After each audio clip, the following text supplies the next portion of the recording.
Welcome to Sauget, Illinois, as we're just about to get set for game one of a three-game midweek series.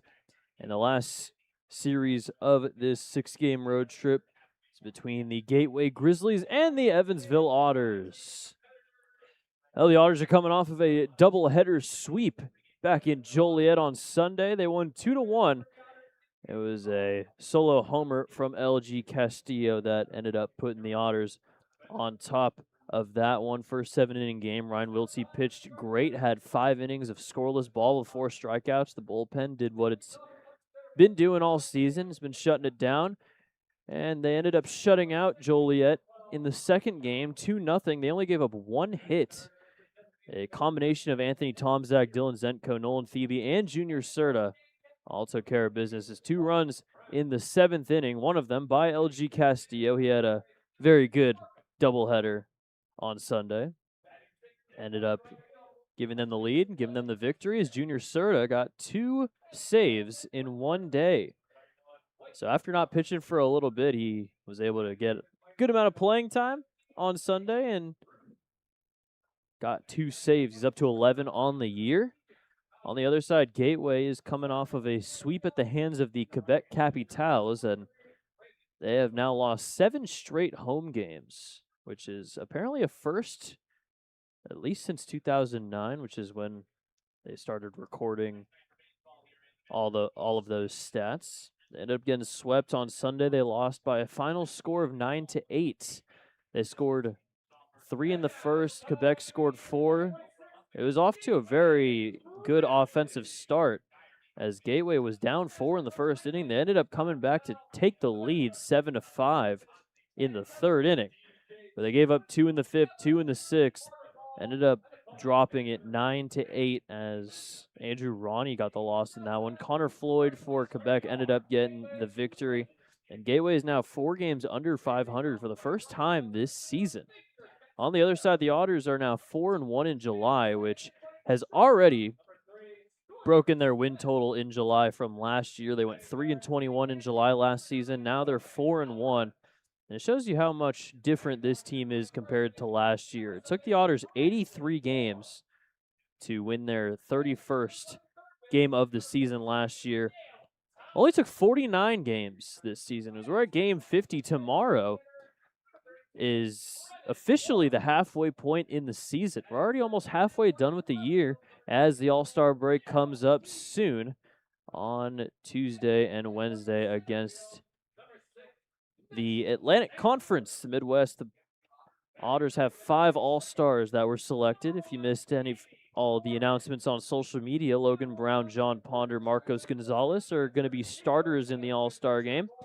And Amani Jones and TJ Salvaggio will be reserves. So 5 All-Stars for the Otters. And it is a big accomplishment for those gentlemen. Definitely deserved. The Otters have been putting together a fantastic offensive performance this season. They lead the league in batting average at .308. It was actually .311 before the doubleheader, and they still ended up sweeping those 2 games. So the pitching was a little bit more of the spectacle in the Sunday doubleheader, but it's been the offense that has been performing fantastic, and we hope that they do that here in Gateway. We know that short porch out there in right field here at Arsenal BG Ballpark is prone to the home runs, and they have a lot of lefties, Gateway does, in their lineup, but overall, they're last in average as a team in the Frontier League. .241 compared to .308 for the Otters, but they do hit a good amount of home runs, which you probably should if you have that short porch out in right field. They're 4th in homers in the Frontier League with 66 of them. As you can see, the starter right there for Gateway, it's Ben Gregory getting the start. Has not pitched against the Otters yet this season, signed after we played Gateway last. On the other side, it is Landon Williman getting the start for the Otters. He has a 4.74 ERA, rocking the stash today. He's pitched in 2 games against Gateway this season. The last one was cut short because of a, let's call it interesting home run call. Ended up getting ejected, but he finished with 5 innings, 6 hits, 2 earned runs, 1 walk, 4 strikeouts, gave up that homer. And it was a 7-3 loss against the Grizzlies. But overall, the Otters are 4-2 against the Grizzlies so far this season. After sweeping them in the first series back at Bosse Field, they had that doubleheader in which the Otters threw 2 7-inning shutouts in a row. And it was the back-to-back dropped flyouts from Victor Castillo and Tate Wargo that ended up giving the Otters the 1-0 victory in Game 2. But Gateway did end up winning the series here at Arsenal BG, taking 2 of 3 against the Otters. The last game, though, was on May 28th, and the Otters ended up winning that one 8-2. So there's this series, and then we play Gateway one more time, which is August 11th through the 13th. That's back at Bosse Field. So we will be seeing Gateway one more time, but this is the last time we will be in Sauget this season. Unless playoffs, in the regular season, I should say. Ben Gregory has a four-seam fastball, curveball, slider, changeup. Pitch mix. Gateway, the big issue for them, which has caused them to lose so many games, and now they're 4 games under, 3.5 games back of Windy City in the division. It's been the bullpen and the lack of location from the pitching staff. 7 blown saves since June 13th for Gateway, and their bullpen ERA since June 13th has been 9.08, which not necessarily the best if you're looking to win some games. Against Gateway, the entire pitching staff, against Quebec, and the entire pitching staff had an 8.33 ERA and hit 230.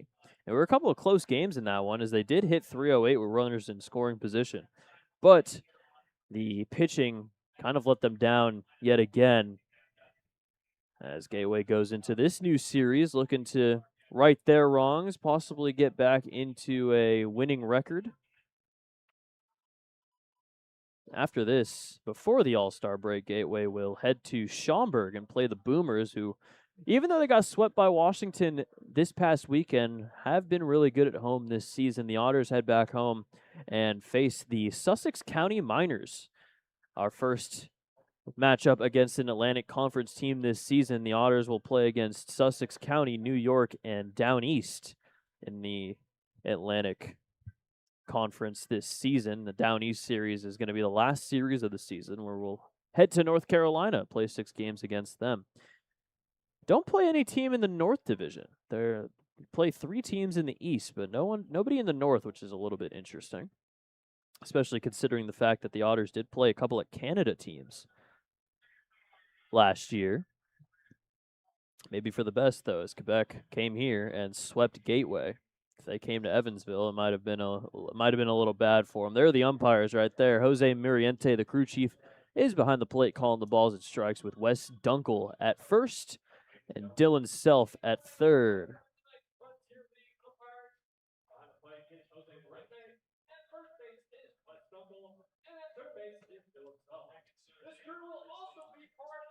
Now, just about to get ready here for game 1 of 3. We'll take a look around the Frontier League right now. We always check the out-of-town scoreboard during pitching changes, but there are some games that are starting already. Schaumburg, Windy City about to start. Brockton and Quebec have just started. Quebec back at home after that Sunday game here in Sauget. Washington and Florence are tied at no score in the bottom of the 2nd inning. New Jersey is beating Ottawa 3-2 in the bottom of the 3rd. Tri-City's beating Trois-Rivières 2-0 in the 3rd inning. Sussex has started their Midwest Conference road trip. They're playing the Lake Erie Crushers over at Forefront Field. They're leading the Crushers 2-0 in the 3rd inning. They play Lake Erie, then they come down here, the 8-hour trek, which was already long considering they had to go from Sussex to Avon, Ohio, and now they got to go to Evansville, and that's probably going to be a very long drive back to Sussex after that series. They have one All-Star, though, Rob Hensey. For Gateway, they have 2 All-Stars. One of them is Gage Vales, and Gage Vales is going to be pitching in this series. He has a 2.51 ERA and 57 1/3 innings. He's been pitching very well. When he played against the Otters, though, he was a bullpen arm, and he did throw 3 scoreless innings against the Otters, but now he's become a very good starter. Jose Alvarez, the other guy, he's in the lineup as we take a look at the batting order. First for the Grizzlies, Victor Castillo in right field leads it off, with Sawyer Smith at short batting second. Alvarez is catching, batting third. Bryson Horn is in the cleanup spot at first base with Dale Thomas batting fifth at third base. Brennan Orff is the DH. Then Darrell Lee, Mitchell Sanford, and Davey Morgan, the bottom three. Not too many changes from the last time the Otters played Gateway, just the additions of Brennan Orff and Darrell Lee, the main two. On the other side, Sam Linscott's leading off for the Otters. Amani Jones, Dennis Pierce, and Logan Brown, the 2-3-4 guys yet again, with Marcos Gonzalez batting fifth. LG Castillo in right field batting sixth, and Blake Robertson, J.J. Cruz, and T.J. Salvaggio, the 7, 8, 9 hitters for the Otters. So take a look at the Otters bullpen right there, engaged in a bit of prayer before we start this game one. Bullpen pitched very well in the series, or the doubleheader on Sunday against Joliet. The pitching has made quite the mark. Their ERA is second in the Frontier League at 5.40. On the other side, 5.97, which is very respectable for Gateway. They're ninth in the Frontier League, but the bullpen has, as mentioned previously, kind of been raising that ERA up just a little bit. Let's take a look at the Grizzlies bullpen. Another stadium in which the bullpens are in foul territory. We had that in Joliet, and of course we have that in Evansville at Bosse Field, as Gateway is shouting out the Evansville All-Stars. They have our little graphic up on the video board. Logan Brown, Marcos Gonzalez, John Ponder, Monty Jones, T.J. Salvaggio. We're bringing 5 gentlemen to the All-Star game, so make sure you check out the All-Star game and see the starters and the reserves when they come in, as well as the Gateway All-Stars, Gage Vale's Jose Alvarez. Otters have the most All-Star selections in the Midwest Conference at 5. Not in the league, though. They're right behind Quebec, who has 6. And Quebec, they're 34-15, so I feel as though they kind of deserve to have the most All-Stars in the league. But surprised Washington, who is 2 games ahead of the Otters in the division, only had 4, considering the fact that they have been playing really well. But also they have had a good bit of contracts being purchased by MLB teams. We saw Maddox Long and Zach Kirby both go to the Angels and the Tigers, and they both probably would have been all-star selections if their contracts didn't get purchased. So that might have gotten Washington's numbers a little down there, but I'm sure they would definitely take the contract purchases over an all-star nod, because with the all-star, you probably have a better chance of getting your contract purchased, because then you get to play in front of a bigger audience in a game where you're playing against the best in the league. Jose Alvarez, all-star for Gateway, hit .329 in 36 games heading into today. 14 RBIs, doesn't have a home run, but he just hits for a lot of average and plays some good defense behind the dish. Take a look at the rest of the Frontier League. There's 3 games that have not started yet, including our game. New York and Down East starting soon. I think there's rain, though, in Down East, as they're currently in a rain delay. They were supposed to start at 6. The other game is Joliet and Mississippi, as Joliet continues their homestand, and Mississippi tries to find their way out of the bottom of the West standings. It's a very, very clogged down there, actually. Schaumburg, Gateway, Mississippi, and Joliet are separated all by 1.5 games. As we will head to the national anthem here in Game 1, we'll take a quick break on the Otters Digital Network.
Game 1 of 3. We were supposed to start at 6:30. It's 6:32, so we will be starting a little late today, but we usually start games at home at 6:35, so we're still on that pace.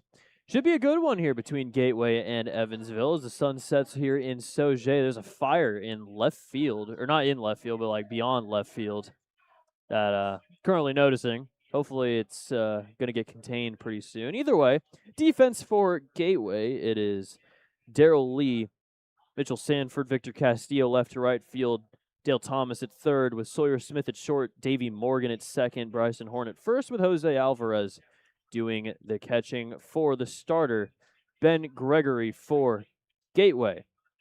Ben Gregory has a 6.3 ERA in 20 innings so far this season. He's given up 18 hits, 14 earned runs, 17 walks compared to 15 strikeouts.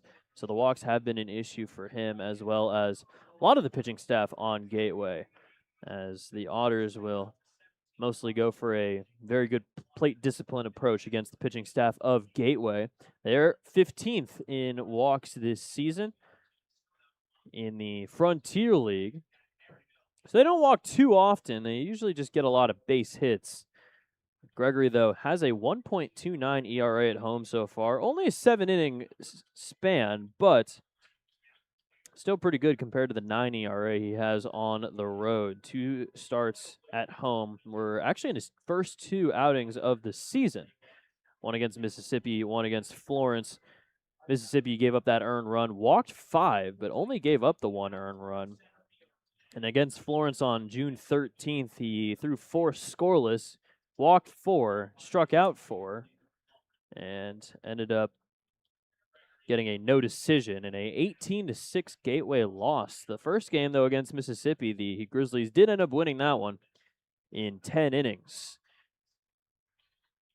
Grizzlies are 2-3 in games in which Gregory has pitched so far. He's recently a new-ish signing from the University of Minnesota. He signed on June 5th. And we're ready to go here. Leadoff man is Sam Linscott as Ben Gregory faces off against the Otters for the first time in his pro career. Last outing against Mississippi on the 1st. He threw 4 2/3, 6 hits, 5 earned runs, 4 walks, 2 strikeouts. Earned the loss against Mississippi. So 3 games with 4 or more walks this season for Gregory out of the 5. That one's fouled away. And off the bat, a foul ball is brought to you by Heads Construction. Choose the best, never regret it. Linscott is coming off of a 2 for 3 in game 1 of the doubleheader, and then an 0 for 3 in game 2. Grounder over to short. Sawyer Smith will throw to first, and that is out number 1. So Gregory gets out number 1 here in the top of the 1st. That will bring up Amani Jones, one of the 5 Frontier League All-Star selections, just hitting a tick under 300 at 299. He has 59 hits in 47 games coming into today's festivities. 4 homers, 25 RBIs. Hitting from the left side, which means he can take advantage of that short porch out in right field. 3 lefties in the lineup, as well as Jones for Evansville. Swing and a miss. He's quickly down 0-2 here in the count. 1 for 3 in game 2 of the doubleheader against Joliet. 16 multi-hit games as that one is inside. Breaking ball veers in. Gregory has a 4-seamer, curveball, slider, and a changeup. 4-pitch mix for him. 1-2. Is swung on and missed for strike 3. First strikeout for Gregory is out number 2 here in the top of the 1st. As Jones will give some pointers to Dennis Pierce, who stands in now for his first at-bat of the day. 0 for 5 combined in the doubleheader against Joliet, but that was after back-to-back multi-hit games, and got a homer in both of the final 2 games against Washington last week. Up to 10 homers, 37 RBIs on the season. ripped down the line, and that's a fair ball. It's going to get all the way into the left field corner. Dennis Pierce is going for 2, and he'll get there easily with a 2-out double.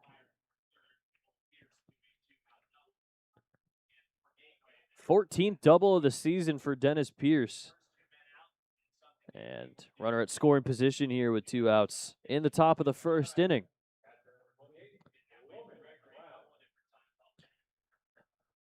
I've said this all season. The Otters are very good at getting hits with 2 outs. Logan Brown is no exception to that. He's hitting at a .368. Game number 41 today. 15 RBIs with 2 outs. Overall 33 for Logan Brown. First pitch missed for ball 1. Pierce on second, 2 outs. No score here in the top of the first inning. 1-0 from Gregory. That's ripped foul over to the netting. Logan Brown is on a 6-game hitting streak. Hit in his last 6, includes back-to-back games with just 1, but hit an RBI double in game 1 and then went 1 for 2, but that hit was his 500th professional hit in game 2 against Joliet. Breaking ball a little in, and it's 2-1. Logan Brown, another all-star selection for the Otters, hit .304 against Gateway so far this season, 7 for 23. 2-1. Little low. Fastball makes it 3-1. Walk puts 2 on here for Marcos Gonzalez. Gregory looks back to second base. No one really covering over there. There's a bouncer behind the plate as Alvarez is there, but it's foul. Full count here with 2 outs. Logan Brown also double digits in the doubles club. 10 of them for him. 14 for Pierce, 15 for Ponder leads the team. Ponder getting the day off today. Slow roller down the first base line is foul. It'll remain at 3-2. Against Gateway last year, he hit .231, 6 for 26. So has more hits already this season against Gateway than he did last year. Another 3-2 from Gregory. Hot chopper over to second base. Davey Morgan will toss on to first in time for out number 3. And that'll do it for the top of the first inning. Double by Dennis Pierce. Didn't advance any further than that, as we'll head to the bottom of the first. No score on the Otters digital network.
First inning is brought to you by the Mesker Park Zoo and Botanical Gardens. Visit the Mesker Park Zoo at 1545 Mesker Park Drive in Evansville, Indiana.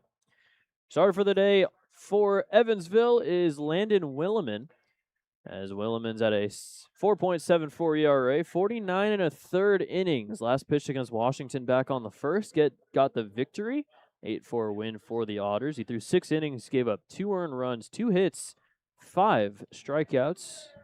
and 3 walks as he got his second victory of the season. The first victory was against Gateway here on May 21st. It was actually in Evansville, so we'll take a look at the defense. It is Cruz, Linscott, Castillo, the left to right field positioning. Marcos Gonzalez at third, TJ Salvaggio at short, Amani Jones at second, Blake Robertson at first with Logan Brown doing the catching for Williman. 2 games for Williman against Gateway this season. As the first pitch to Victor Castillo is called a strike, and it's 0-1. And 2 Castillos, and both of them are playing right field. That is down the left field line, veering away. It is foul. Just missed. There's not too much foul ground out there, but Castillo found it, makes it 0-2. The stands kind of veer in on the right field side, and the lawn veers in on the left field side, which makes it 2-3 feet maybe between the wall and the line.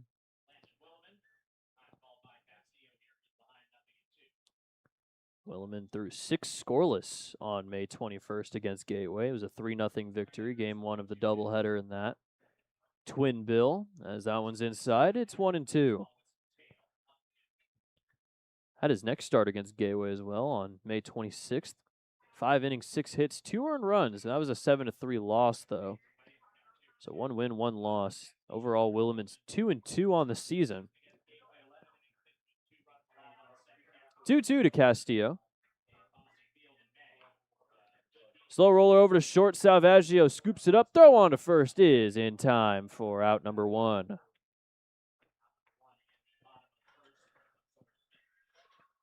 One down now here in the bottom of the first. Sawyer Smith, the first of plenty lefties. Sorry, the second of plenty lefties, as Castillo was. Castillo, Smith, Horn, Orff, Lee, Sanford, all lefties in the lineup today. And they still have one on the bench in Cole Brannon. First pitch is inside and a little low for ball 1. Sawyer Smith, 269 average in his 51st game of the season. Has not missed a game yet this year. So this is the halfway point for Gateway, but not the halfway point for Evansville quite yet. That's tomorrow. It's kind of crazy. We're already halfway through the season. 102 games got extended for this season. 1-1 from Williman. High fly ball off to the left side. It's going to get out of play. Foul.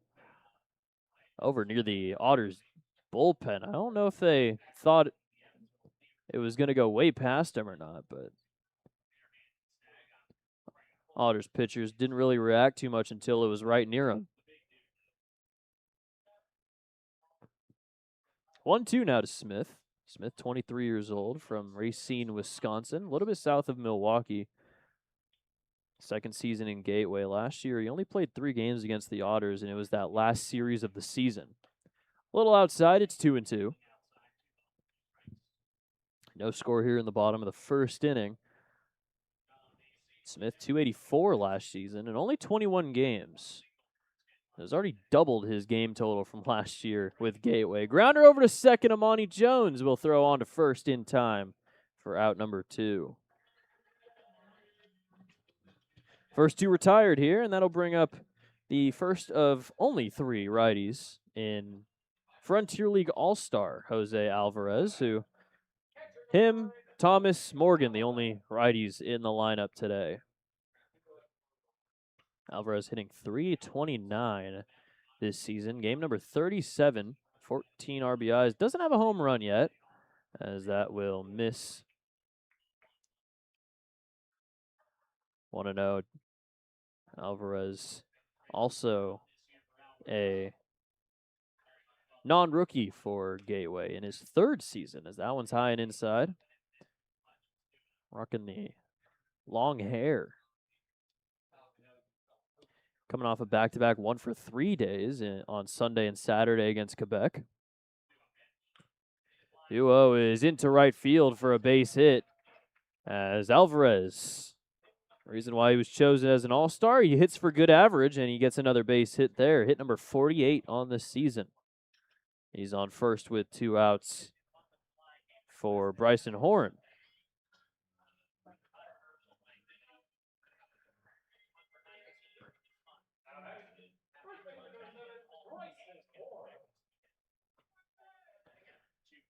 Bryson Horn with a man on first and 2 outs. He will take strike 1. Horn's in a little bit of a slump. His last 5 games, he only has 1 hit. 1 for 19 in his last 5. Fouled back off the netting near the Otters dugout. Makes it 0-2 quickly here. 1 for 12 in the series against Quebec, but still had 3 RBIs. Making his 36th start at first base. 0-2. Little outside. 5 for 20 against the Otters this season. Hitting at a 250. Hit 2 of his 11 home runs against Evansville. Included a 4 for 4 days. Only 4-hit game was against the Otters, but he swings and misses for strike 3 as Landon Williman gets his first strikeout of the day. Base hit for Jose Alvarez. 1 hit, but no advancement from first as we will head to the second inning. No score on the Otters digital network.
Second inning brought to you by J.E. Shekel Armor Protection. Founded in 1978, J.E. Shekel is the Tri-State's premier residential commercial industrial service and construction company. No score here in the top of the second inning as both pitchers threw a scoreless first.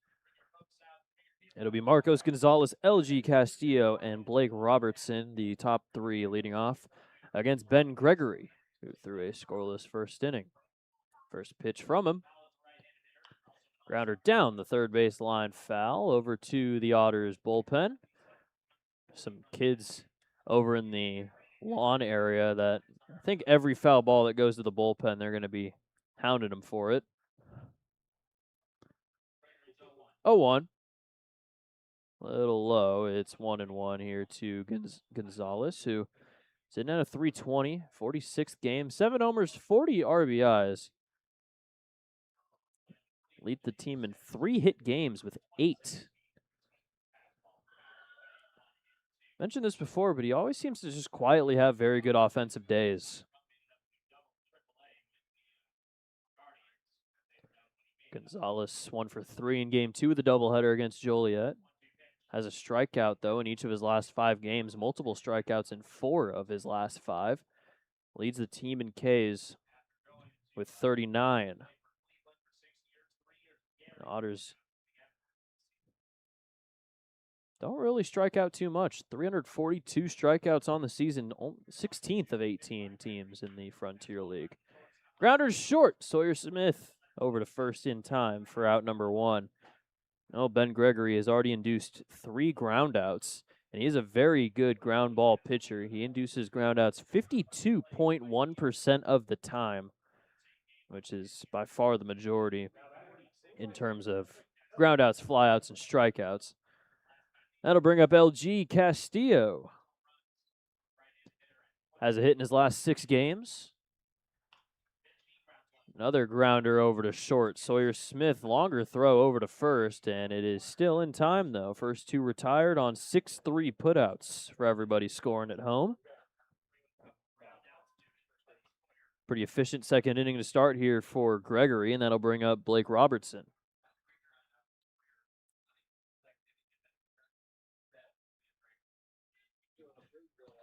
Robertson, 3 homers, 18 RBIs, hitting at a 278. Robertson, when he played against Gateway, was still in that early season slump. He started 2 for 23. Both those hits were against Gateway. One of them was a solo homer. As there's a grounder over to second base. Throw to first from Morgan is in time. So, ground out pitcher. 3 straight groundouts and a 1-2-3 second inning for Ben Gregory. We'll head to the bottom of the second. No score on the Otters Digital Network.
Bottom second, no score here in Sauget as a 1-2-3 inning on all groundouts for Ben Gregory easily got him through the second inning. 52.1% of the time he grounds out, but so far it has been 5 of 7, which is a lot more than 52% of the time. Landon Williman threw a scoreless first inning, though. Ended up striking out Bryson Horn to end the first. Now it'll be Dale Thomas, Brennan Orff, and Darrell Lee, the top 3 leading off. Dale Thomas, 0 for 4 on Sunday, but had back-to-back multi-hit games in the first 2 games of the series against Quebec as he fouls one away. Makes it 0-1. Thomas hitting .246, game number 51. He also has not missed a game this season. Guys just hate having days off, apparently. That's what Mondays are for, though. Grounder down the left field line, foul. It's 0-2.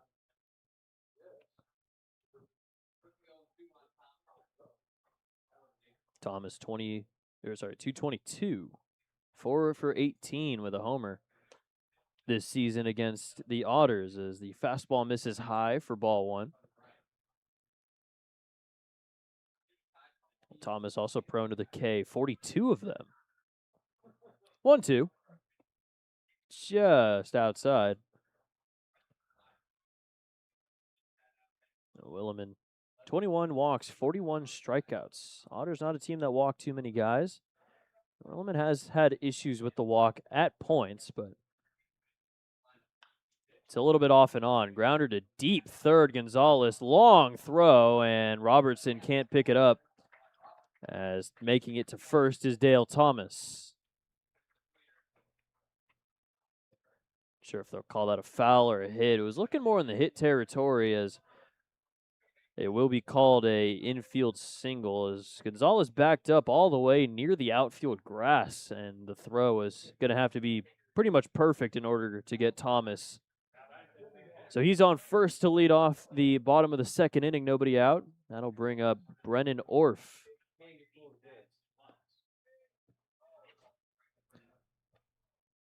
Seven for 9 on stolen bases for Dale Thomas so far this season, as Orff, his first plate appearance of the day. One of two guys in the lineup who didn't play against the Otters because they were not on the team yet. Orff is a very new signing, though, signed on June 25th. This is only his 10th game of the year. Darrell Lee, who's on deck, is even newer to the squad. That is into right field. That'll drop in for a base hit. Heading to second base is Thomas, and back-to-back singles lead off the second inning for Gateway. Orff now is a hit in his last three, and still doesn't have an extra base hit yet, all singles, but has managed to hit 9 singles in 10 games, which is pretty solid. Darrell Lee is 2 for 13 to start off the year. Shows bunt, pulls it back, and it's a little low for ball one. He's only in his 6th game. Signed on June 30th for the end of the series against Mississippi, then played in all 3 games of the Quebec series. Ended up only going 0 for 7. 1-0. A little high and inside.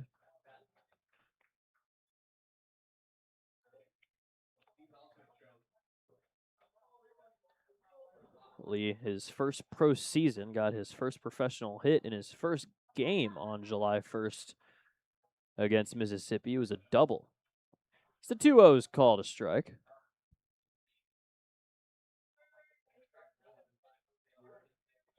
Two-run double was his first pro hit after spending the season at Bethune-Cookman in 2026.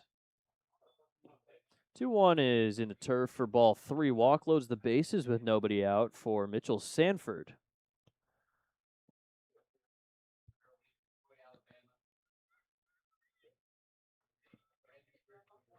Three-one. That is low for ball 4, and Darrell Lee walks. First walk issued by Williman, and that will load the bases with nobody out for Mitchell Sanford. As now it's Thomas on third, Orff on second, Lee on first. Sanford a chance to blow things open here for Gateway in the second inning. Sanford with runners in scoring position is hitting .226. 12 for 53, but overall at a 201 average coming into today's festivities, as that one misses for ball 1.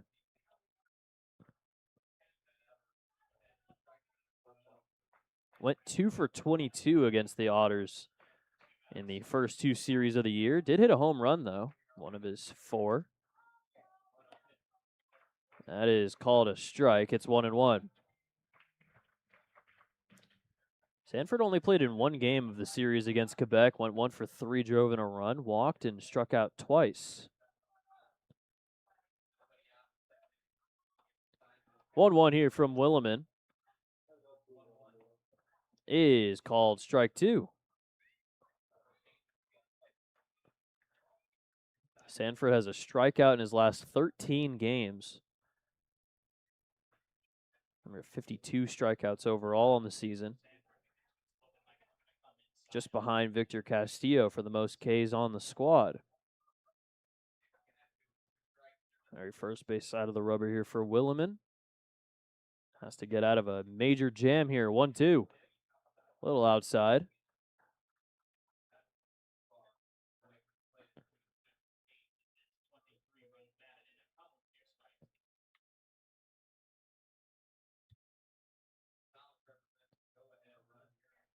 Two-two. Foul tip. Looked like it got a piece of Logan Brown, as might need a couple seconds to recover. Jose Muriente will give him some time to gather himself, as Sanford has some time as well to gather himself after fouling another one off. Staying alive here, and with the bases loaded, 2 outs, Gateway with a chance to break things open here in the second inning. Back-to-back singles and a walk have loaded the bases here with nobody out. Still no score, but Grizzlies knocking at the door here. 2-2. Just high. And that is ball 3. It was a good curveball, but doesn't quite get the call there, and nowhere to put him as a walk brings in a run here. 3-2. Is low for ball 4. And Williman walks in a run, back-to-back walks after back-to-back singles as open the scoring for Gateway. They lead it 1-0.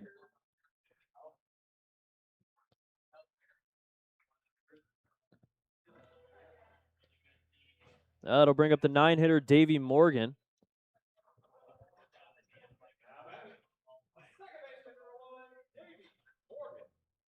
Davey Morgan coming over from Lake Erie early in the season.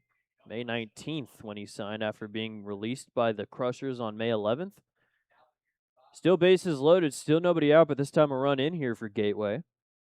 As a big swing and a miss from Morgan for strike 1. 2 for 12 with a homer, 2 RBIs, 2 walks, 5 strikeouts against the Otters this season. He's coming off of back-to-back 0 for 4 days. 0 for 8 in the series against Quebec with 3 strikeouts. That is called strike 2. And Morgan quickly down in the count here.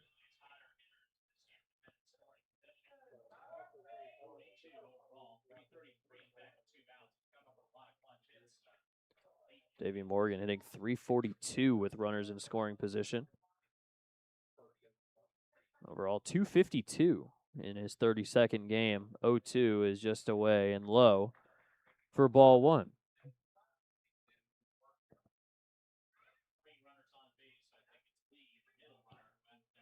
Orf at third, Lee at second, Sanford at first now after the bases loaded walk. Sanford. 1-2 is swung on and missed strike 3, and Morgan goes down swinging. Second strikeout for Williman and a big out number 1 here in the second if they want to just keep this at a 1-0 game.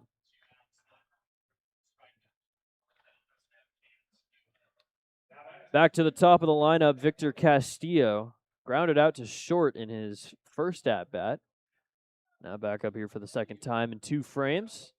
Bases loaded, 1 out. Castillo, 189 with runners in scoring position, 10 for 53. First pitch misses low.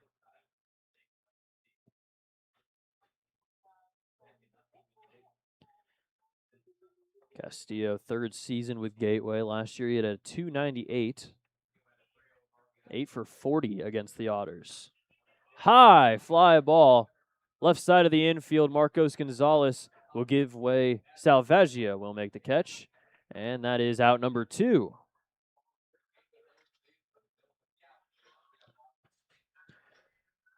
Now the bases loaded walk, but Williman has gotten the last 2 guys out here and a chance to get out of this with just the 1 run given up. As that'll bring up Sawyer Smith, bases loaded now with 2 outs. Runners in scoring position for Smith, 262. With 2 outs, though, it falls to 176 at a 3 for 17. He's hitting at a .298 against right-handed pitching this season. First pitch misses a little high and in. Smith grounded out to Amani Jones at second base in his first at-bat. Amani Jones is into the shallow right field on the shift of Smith. High fly ball into right field. LG Castillo is under it, and he will make the catch for out number 3. So not the best start for Landon Williman, and he walks in a run, but gets the next 3 guys out without allowing a second run to come in. So overall, Successful comeback for Williman in the second. We'll head to the third, though, with the Grizzlies up 1-0 on the Otters Digital Network.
Top of the third inning, 1-0 Gateway has the lead after the bases loaded walk by Mitchell Sanford.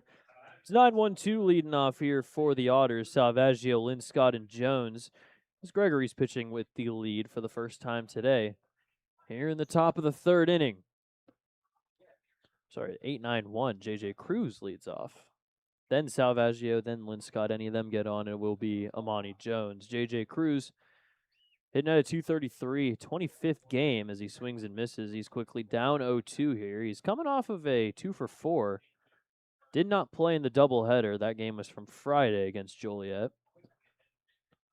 Did hit the ball really well, though, against Gateway, but he swings and misses at strike three pitches, and he's down on strike. Second K for Gregory, and that's out number one.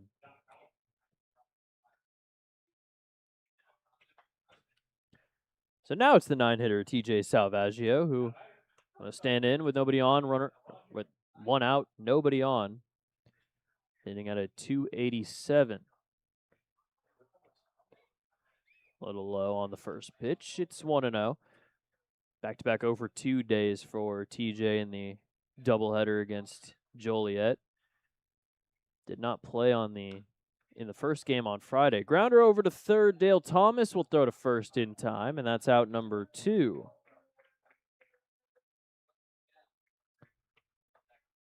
Last 6 Otters have been retired here by Gregory. Back to the top of the order, Sam Linscott.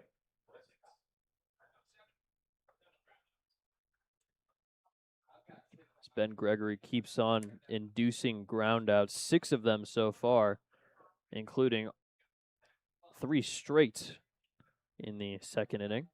1 already here in the third.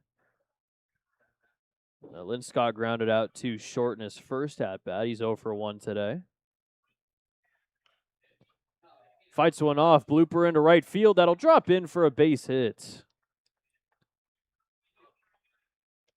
Sam Linscott, excuse me, swing. Bloops it over the head of Morgan at second base and in front of Castillo and right. And he's got himself a base hit, second hit of the day for the Otters.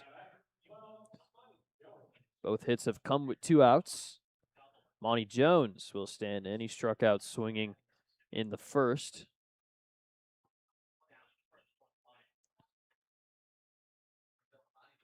Linscott over at first base, definitely prone to the steals. So that one misses a little low. 7 for 9 on stolen bases so far this season.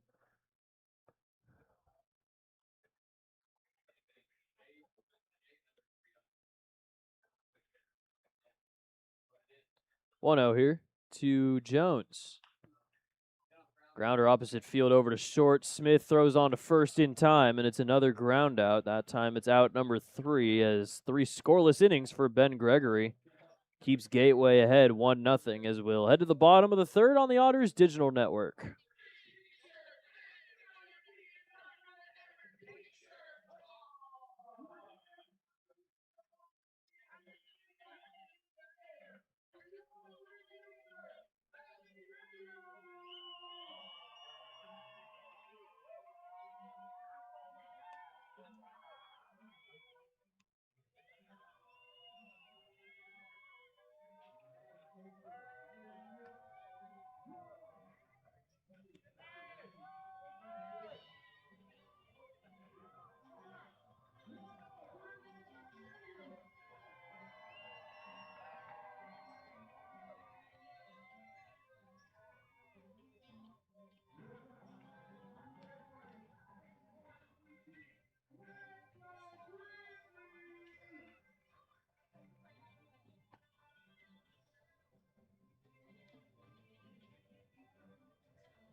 Third inning is brought to you by Precision Pest and Wildlife. Every great team brings precision to the field. We bring it to your home and business. Call 812-993-3341 or visit precisionpestandwildlife.com.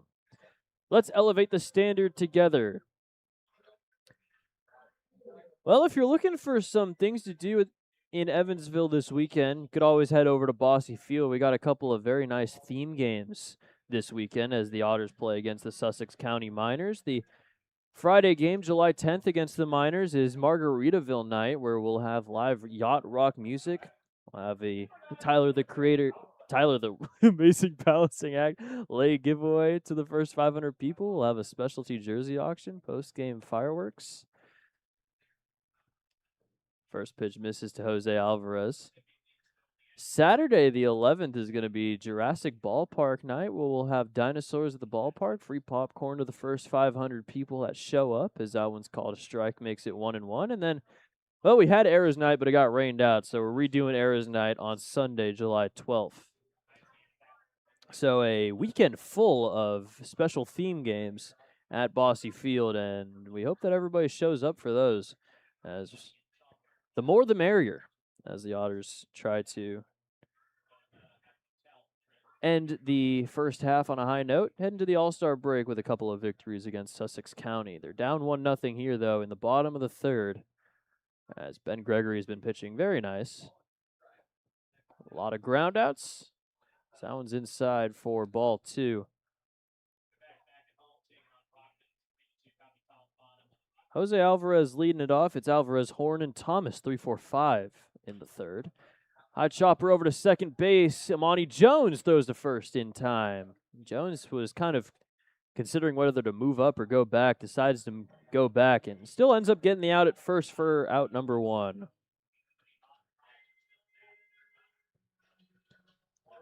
You got to make a quick decision there on those high choppers, especially on the turf. Jones doing just the right thing there and getting the first out.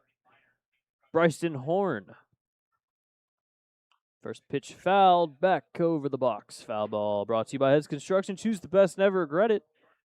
And it's 0-1. Another reason to head to the stadium this weekend is we're not going to have another home game or another game in the Frontier League until the 17th against Windy City. That'll also be a home series against the Thunderbolts. But, you know, we have the All-Star break there in between the midweek. Should be fun. Should be a fun time. Get to watch a lot of guys. The 3 of them on the infield. Ponder, the catcher, Logan Brown. Another foul ball. It's still 0-2 here against Bryson Horn.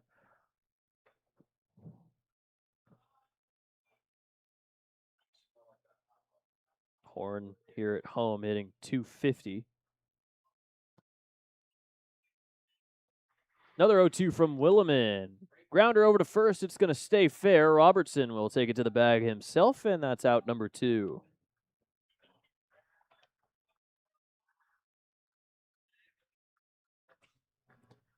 Dale Thomas up for his second at-bat. He singled in the second inning, came around to score on the bases-loaded walk by Mitchell Sanford.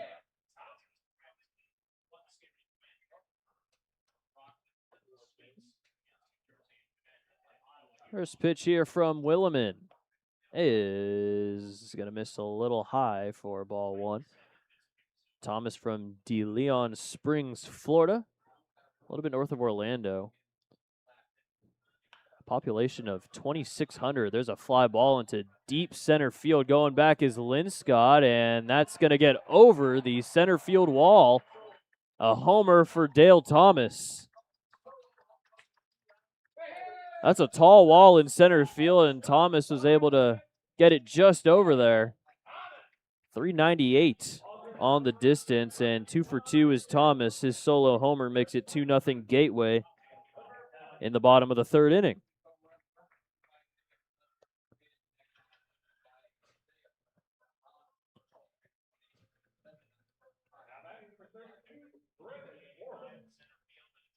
Oh, the wind is pushing back, which will help hitters, and it possibly helped Thomas there on the home run, but he's able to get it over a tall center field wall. Thomas hitting his 12th homer of the year, so he does have a lot of good power.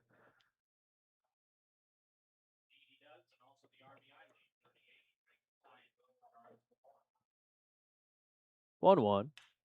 Grounder up the middle, ranging is Jones. Throw on the run to first is in time for out number 3. Well, some good defense being played by Jones in that inning, but the Dale Thomas home run, which takes the Gateway Grizzlies team lead over him and Bryson Horn, making it 2-0 Grizzlies as we head to the 4th on the Otters Digital Network.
Fourth inning brought to you by Sheet Metal Workers Local 20. For 138 years, Sheet Metal Workers have led the way in sheet metal industries like heating and air, architectural, industrial, and more.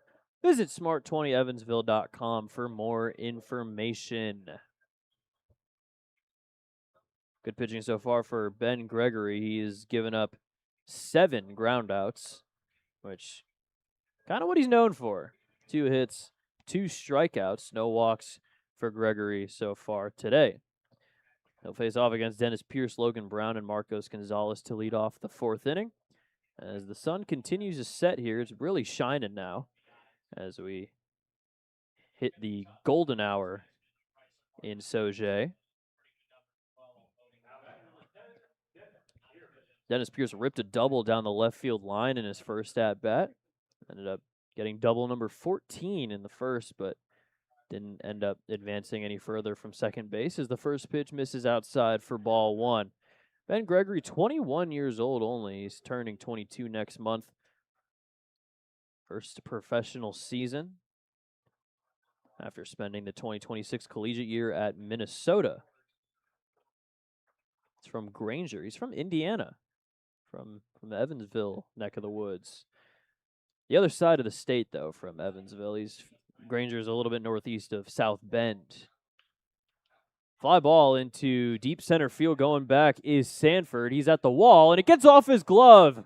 And it's going to one-hop the wall as Dennis Pierce heads into second base with his second double in 2 at-bats. If they call it a double, that will tie him with the team lead now. 15 doubles, tied with John Ponder for the most on the Otters. We'll see what they call that, though. And it looks like they're going to call that an error.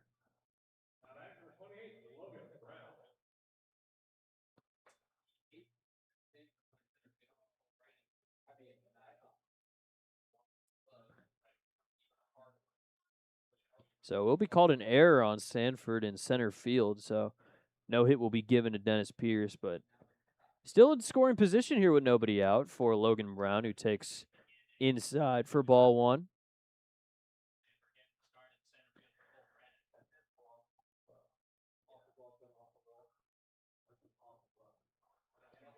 1-0 pitch.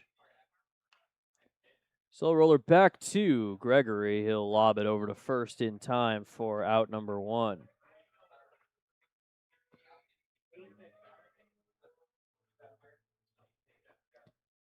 So 1 out here as Marcos Gonzalez will come up with a man in scoring position. Gregory was at Minnesota this past year. It was his only season with the Gophers, as he spent his first 3 seasons with Maryville in Missouri, in St. Louis specifically. Ended up transferring to the D1 level. Had a 4.74 ERA, 38 innings with Minnesota, 7 scoreless outings. So that one hits the zone for strike 1.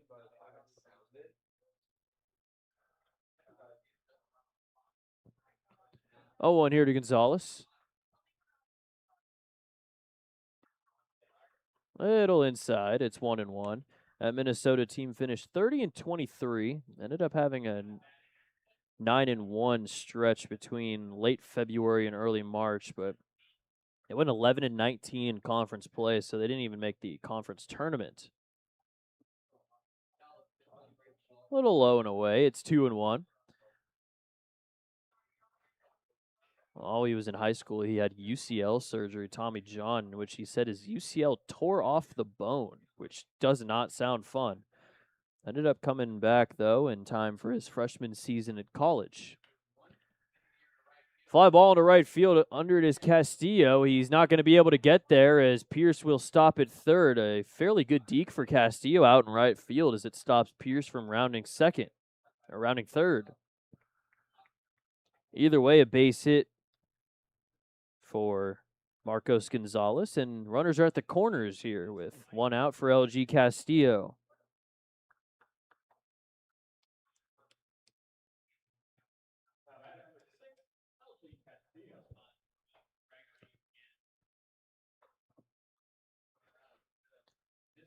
Tying run now on first with 1 out. Gonzalez 2 for 2 on stolen bases. See if he takes second here. First pitch to LG. Grounder over to third. Toss to second for 1. On to first. It's a double play. 5-4-3 ends the frame for Gregory as he continues with a scoreless 4th. He has thrown 4 straight zeros on the board for the Otters offense. We'll head to the bottom of the 4th, 2-0 Gateway on the Otters digital network.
Bottom of the fourth inning here with Gateway up 2-0 against the Otters. First and third with one out, and LG Castillo grounded into the 5-4-3 double play to get Gregory out of the jam. Still scoreless. He's thrown 4 straight zeros, and Williman's given up the 2 runs. The solo homer from Dale Thomas made it 2-0 in the last half inning for Gateway. Bottom 3 in the lineup here, Darrell Lee, Mitchell Sanford, Davey Morgan, the top 3 leading off for Gateway. Darrell Lee up for his second at-bat. He walked in the second inning, now leading off the fourth. First pitch, fly ball into deep center field. Going back is Linscott, and that's going to get off the wall. It's going to be extra bases for Lee as he heads into second with a leadoff double.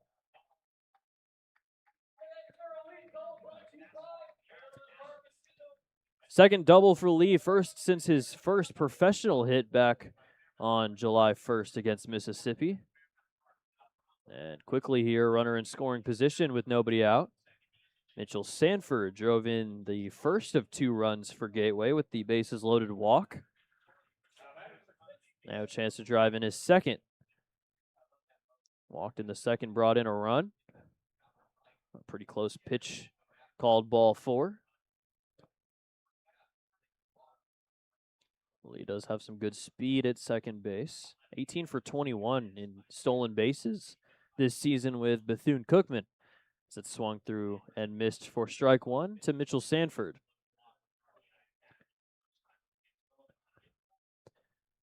With the bases loaded walk, Sanford now has 24 RBIs on the season. 0-1, that's a fly ball into deep right field, and Sanford hits a 2-run homer for 18. As Sanford hits his 5th homer of the season, second against the Otters.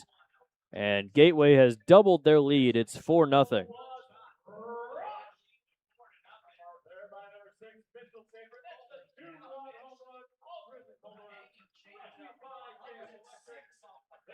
So Sanford gets one to go, and no doubter, I think, went over the big wall out in right field, let alone the short porch.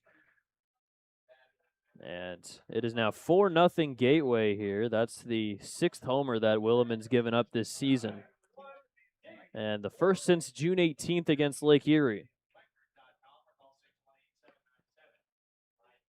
So immediately goes from a 2-0 game to a 4-0 game as the Otters are going to have to come back from behind even more here in the 4th inning. 2-0 here to start off against Davey Morgan. Morgan struck out swinging in the second inning. Second of 2 strikeouts for Williman so far today. 2-0 is a high fly ball that's getting way over the box. Makes it 2-1.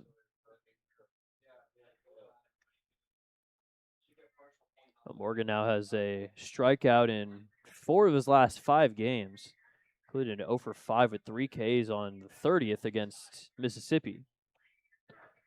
3-1 here to Morgan. 2 walks already for Williman, both back-to-back against Lee and Sanford. 3-1 will miss, and that is ball 4. Third walk issued by Williman as the first 3 batters in the 4th inning all get on base here. Back to the top of the lineup in Victor Castillo.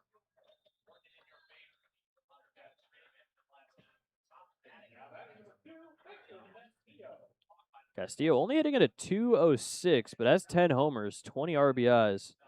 He's been mostly hitting in that leadoff spot. Runner goes on the first pitch as that's hit into right field for a base hit. Morgan, who already had a head start going to second, heads into third. And it's now runners at the corners with still nobody out for Sawyer Smith.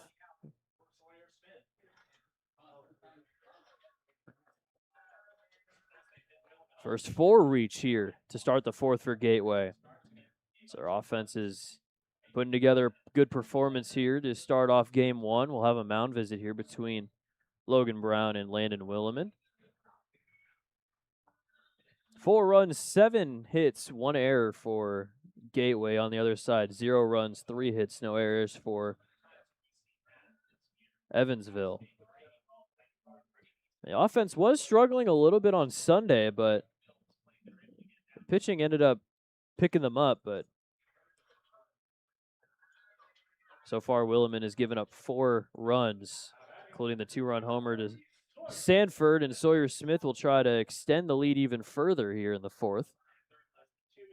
Morgan on third, Castillo on first with nobody out still, as the first pitch misses low for ball 1.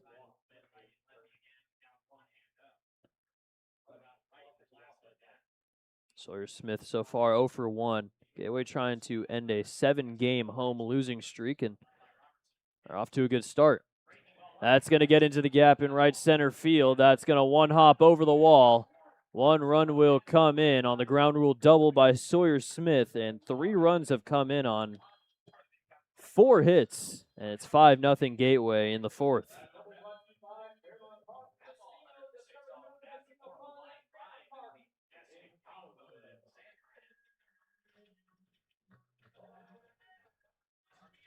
That'll bring up Jose Alvarez, who now has runners at second and third with still nobody out. 3 runs already in, and Gateway has now 8 hits and 5 runs on the day. They're leading it by a good amount here in the 4th.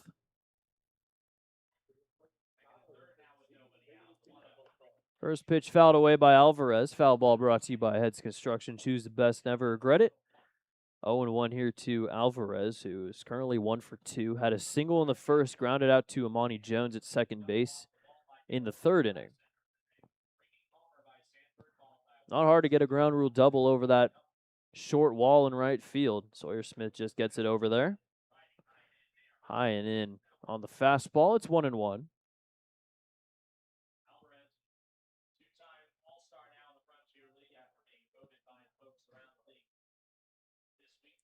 One here from Williman. High chopper back to Williman. Toss to the plate is in time, as Castillo gets tagged out trying to go home on the short grounder. Castillo looked like he might have gotten his hand in, as Davey Morgan instantly out there to stop Castillo from possibly getting a run. But he's still jawing at the umpires. So is Kyle Goodell, who's coming over from third. Didn't really have a good look at the plate right there, but a fielder's choice that allows Alvarez to reach will get Castillo out at home for out number 1.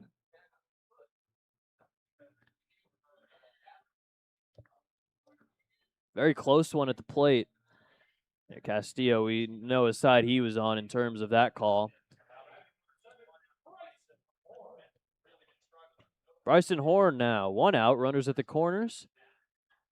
After the good play at the plate by Williman to Logan Brown. First pitch is inside for ball 1.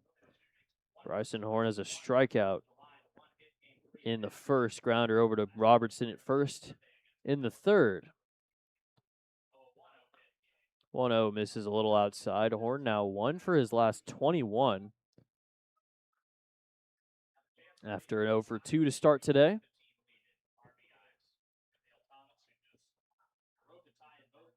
Smith at third now with Alvarez at first. 2-0. Check swing. That is going to get past Brown. It was in fair territory. Not sure contact was made, and taking home was Smith. And he ends up scoring. So that makes it 4 runs in the 4th inning and a 6-0 Gateway lead. That was a bit of a weird play, but Sawyer Smith immediately knew that he just had to go home and ends up getting in there safely without even a throw and a tag being applied. Taking second was Alvarez as Horn swings and misses.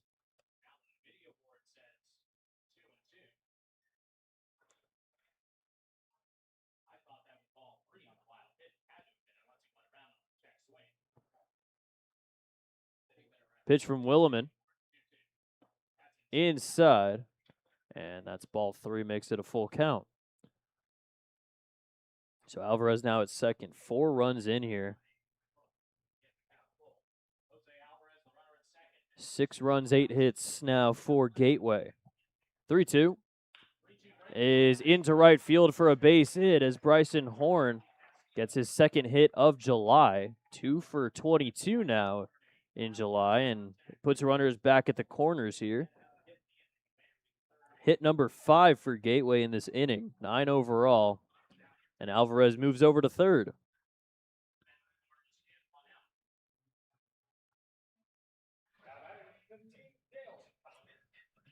That'll bring up Dale Thomas, who hit a solo homer in the third, singled in the second, scored both times, and now he's up for his third at bat after starting 2 for 2. First pitch misses for ball 1.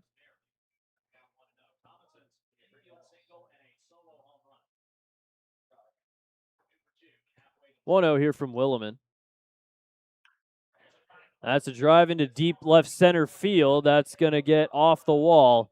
1 run will come in. Rounding third is Bryson Horn, and he'll get stopped there as it's a double from Dale Thomas. He's 3 for 3, and another run comes in. It's 7-0 Gateway. Dale Thomas, a triple away from the cycle. It's the 4th inning. As he starts 3 for 3, that'll bring up Brennan Orff, the 9th batter to step up to the plate here in the 4th inning, as 5 runs have come in now on 6 hits.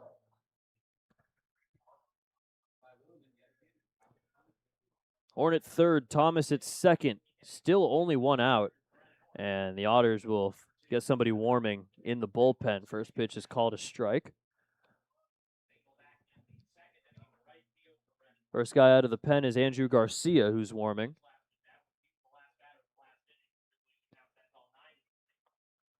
0-1 here from Williman. Is going to miss high and away for ball 1. Orff, 24 years old, from Wildwood, Missouri.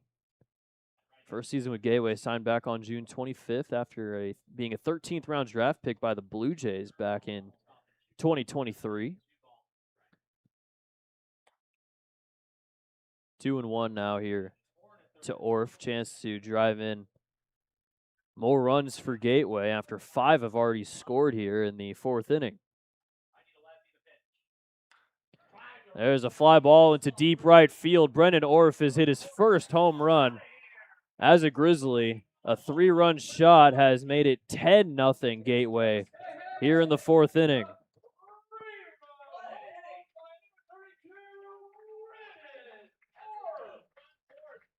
So Orff gets a home run to go.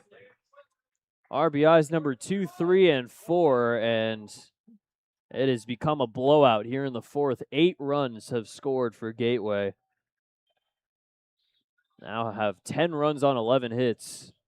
And Max Peterson will come out as the Grizzlies have now batted around here in the 4th. Darrell Lee led off the 4th with a double.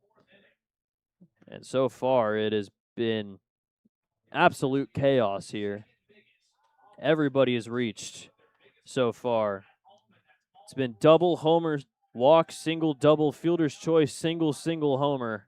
And Williman's out of the game. We'll take a quick break here on the Otters Digital Network as Andrew Garcia will step into pitch.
First pitcher out of the bullpen is Andrew Garcia for the Otters. Landon Williman finishes his outing 3 1/3, 11 hits, 10 earned runs, 3 walks, 2 strikeouts, as it is 10-0 Gateway after an 8-run inning, which is still not over as there's still only 1 out.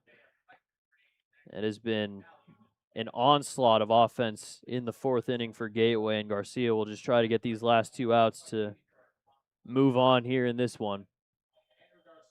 Darrell Lee led off the inning with a double, came around to score on the 2-run homer for Mitchell Sanford, and now he's back for his second at-bat of the inning. First pitch is called a strike. Well, if the pattern holds, the Otters should win the next 2 games, because that's happened now against Washington and against Joliet. There's a fly ball into right field, and it's back-to-back homers. 3 in the inning for the Grizzlies, as Darrell Lee hits his first professional home run after Orff hits his first homer as a Grizzly. And it's now 9 runs in the inning, and 11-0 lead for Gateway.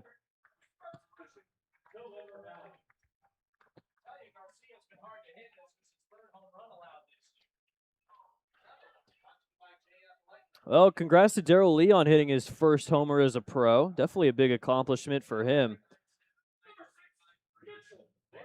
Comes only a few days after getting his first professional hit. Hits one over the wall in right field, and now 9 runs have come in as the first pitch hits Mitchell Sanford. And he'll reach on the HBP as the inning continues.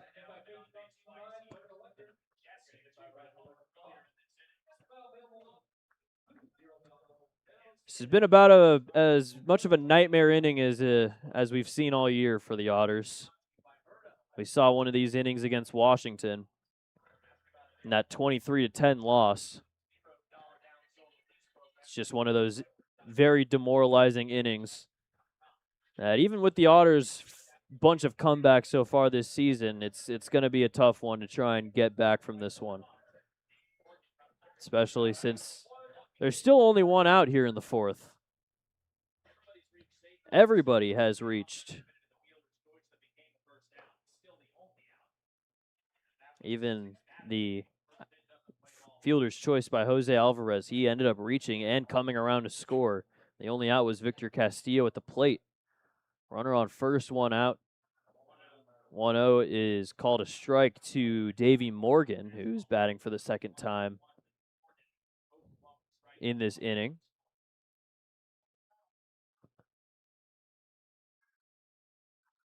One. Swing and a miss, and it's 1-2. The Otters have not given up 10 runs in an inning yet this season. They've given up 9 runs in an inning twice.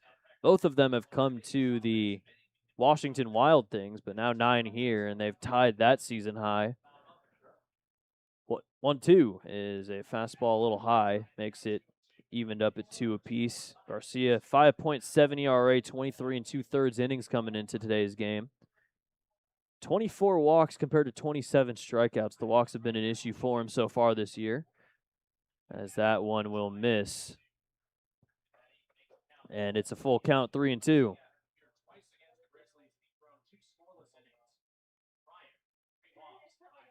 Payoff pitch here from Garcia.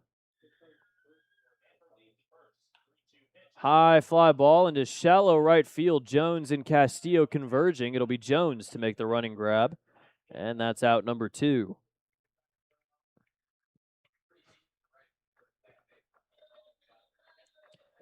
Now back to the top of the order. Victor Castillo is up for the second time in this inning. Ended up singling, getting out at home on a play by Williman over to Logan Brown. 1 for 3 so far as he fouls one off to the left side. Makes it 0-1. And Garcia coming into this game, 10 of his 15 earned runs given up have been in his last 5 outings, as after throwing 11 scoreless innings to start the season, he's kind of been struggling in his past 5. He has not pitched in July yet. This is his first outing in the month of July. His last was on June 30th against Washington, as that one gets behind Logan Brown, and taking second base is Sanford. On the wild pitch, it will put another runner in scoring position.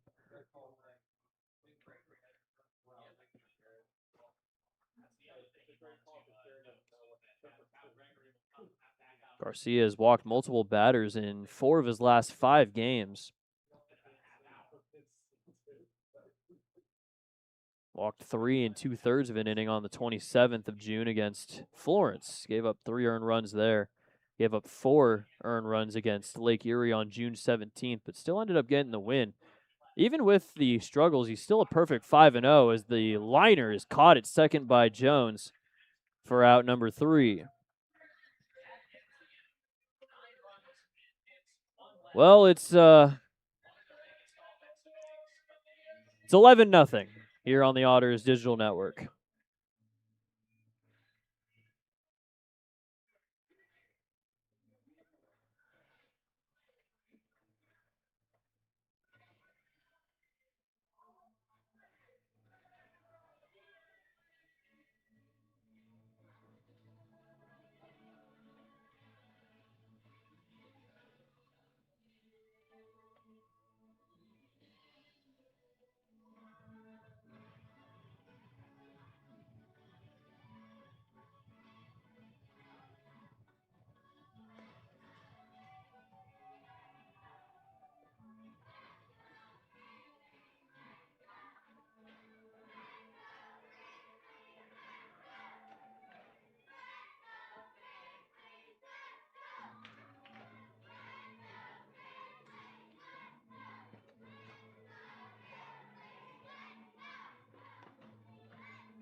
Fifth innings brought to you by Buffalo Wild Wings. Bottomless apps are now here. Dine and only. Visit either Evansville locations, 5405 Pearl Drive and 715 North Green River Road for details.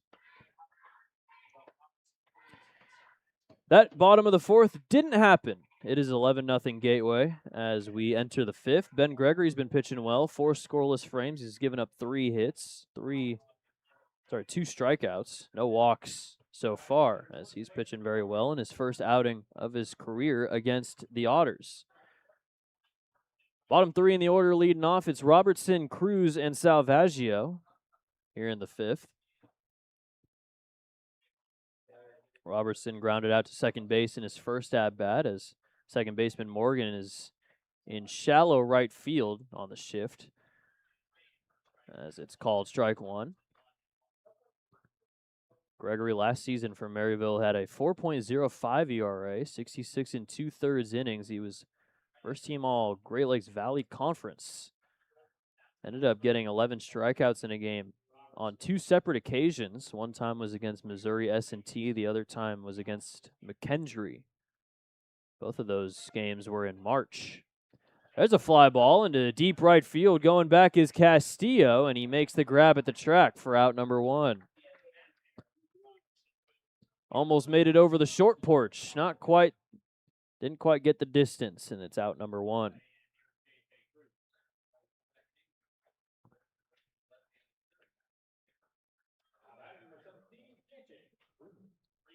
That'll bring up J.J. Cruz.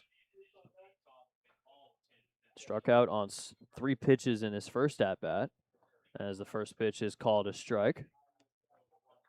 It's going to be a very early one tomorrow. We start at 10. Did not go around. It count evens up at 2-2.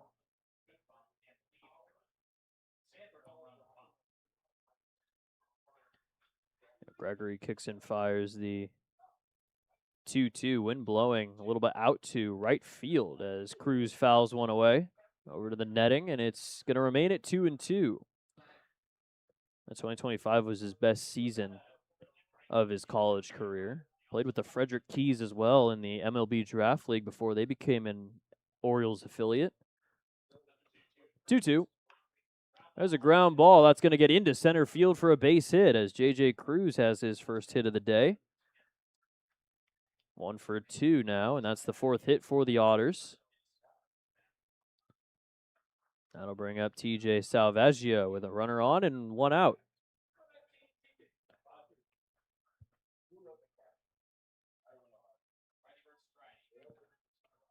Salvaggio 0 for 1, grounded out over to Dale Thomas at third base. First pitch called a strike. Well, the Otters have had now 3 innings in which they've given up 9 runs, but none with 10 and none with 8. For some reason, they just only give up 9 runs when they give up big innings. Swing and a miss, it's 0-2.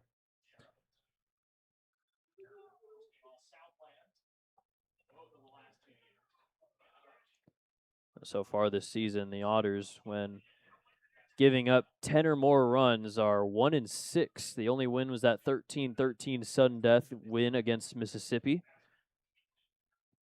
And when they've been shut out, 0-1. They've only been shut out 1 time, and that was in the 7-inning Sunday game a couple weeks back against Florence. Swung on and missed in that strike 3 as Salvaggio goes down swinging. 3rd strikeout for Gregory, and that's out number 2 here in the top of the 5th inning.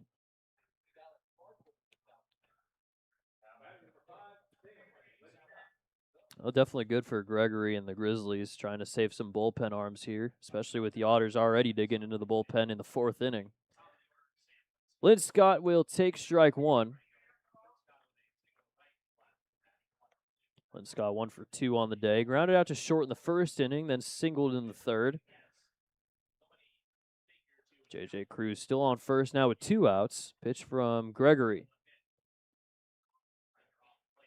Misses a little bit low and away.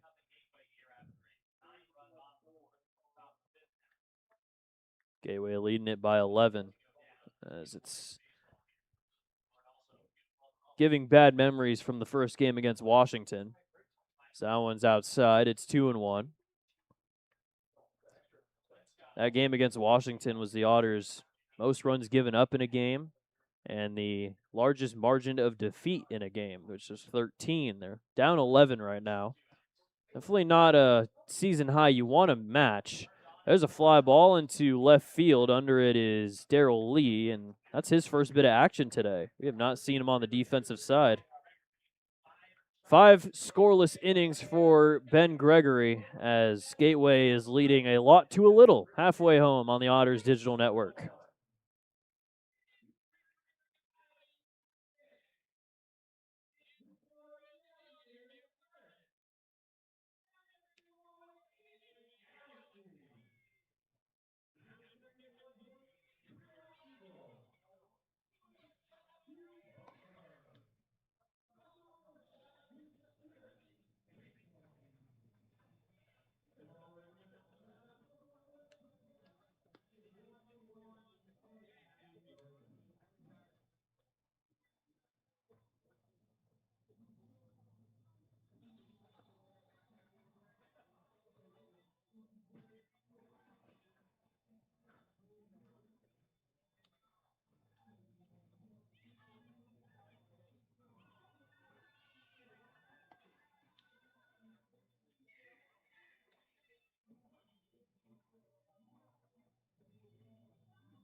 Bottom 5 here as it's 11-0 Gateway, and Andrew Garcia is back out there for another inning of work. Sawyer Smith, Jose Alvarez, and Bryson Horn leading off.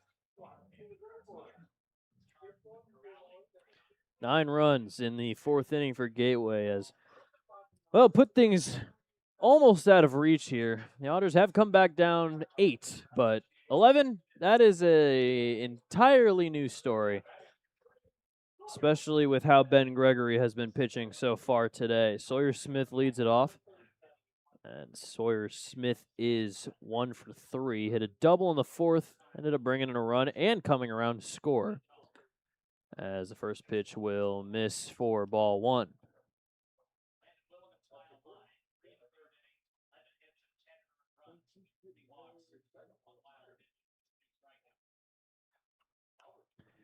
Fouled away off to the left side, and it's 1-1. Sawyer Smith went to Kansas his last collegiate season, and that was before his first year with the Grizzlies. He hit 275 in 60 games with the Jayhawks and ended up 9 homers, 43 RBIs. Did strike out a decent amount. Also got hit a lot with 13 pitches. Smith has a lot of speed on the base pass if he gets on. 2-1 is fouled back to the boards, and it's 2-2.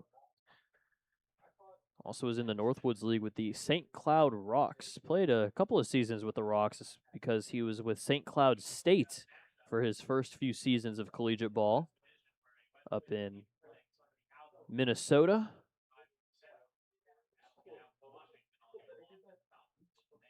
Two here from Garcia. Grounder over to second base. Amani Jones will throw to first, and that's out number 1. Oh, one out. That'll bring up Jose Alvarez.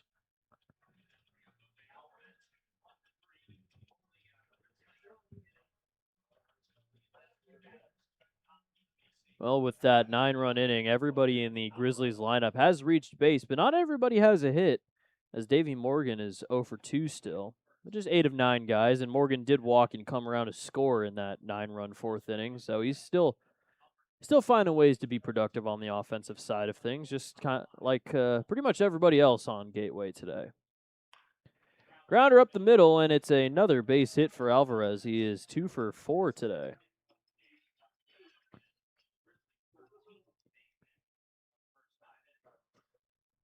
Well, Alvarez proven why he was picked as an all-star. He's just very good at hitting for average. He's got 2 hits. He's reached 3 times, and he's scored. Bryson Horn singled in the 4th and ended up coming around to score as well. Pretty much everybody came around to score except for Castillo in that inning, as the first pitch is called a strike.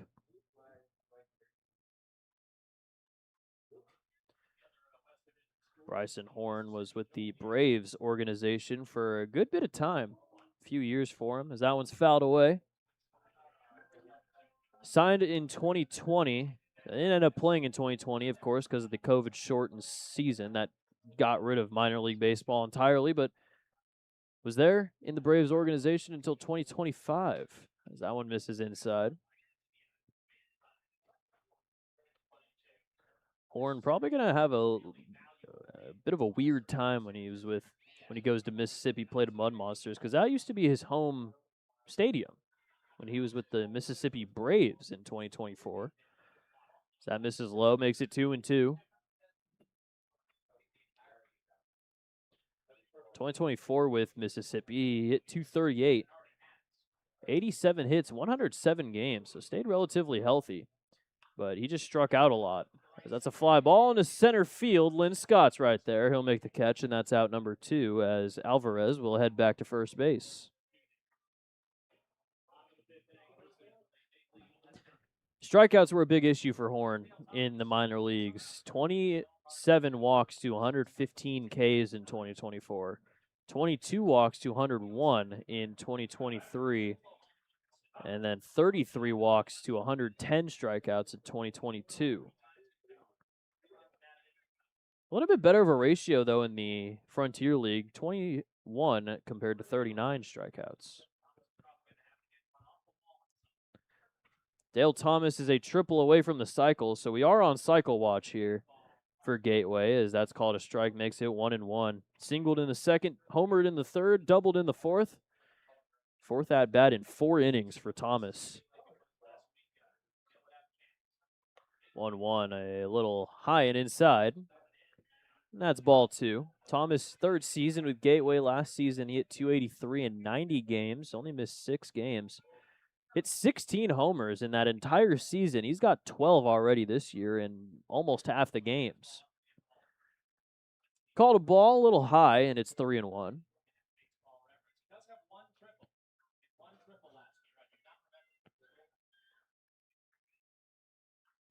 Fouled back, it's a full count. Getting a head start at first now will be Jose Alvarez. Gateway last year ended up making the playoffs. Tail Thomas went 6 for 18. 4 of those hits were home runs. He had 4 homers, 6 RBIs, but 8 strikeouts as well in Gateway's postseason. As that swung on and missed for strike 3. Said struck on and missed. Wow. First strikeout for Garcia as we'll head to the 6th. 11-0 Gateway on the Otters Digital Network.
Sixth inning brought to you by United Fidelity Bank, the experience you need and the service you deserve since 1914. Gateway's leading.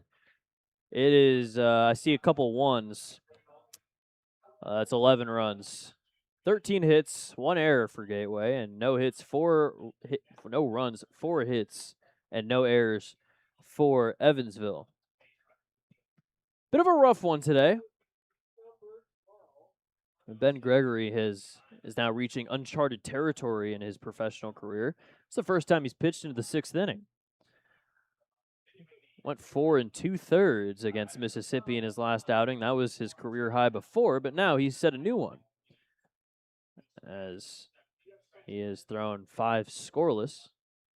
And if this inning goes well, he could possibly go to the 7th. He's only thrown 60 pitches. So it's been a very good day on the mound for Gregory. Very high bouncer back to the mound. Throw to first from Gregory's in time, and that's out number 1.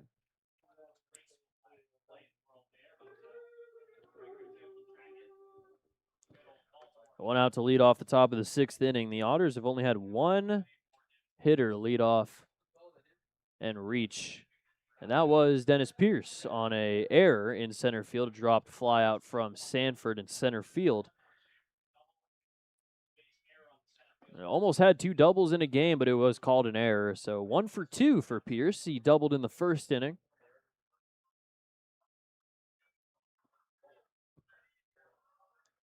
The 0-1. Check swing foul into the Grizzlies dugout. I think it hit somebody, but it wasn't going too fast. Makes it 0-2, though, quickly here against Pierce.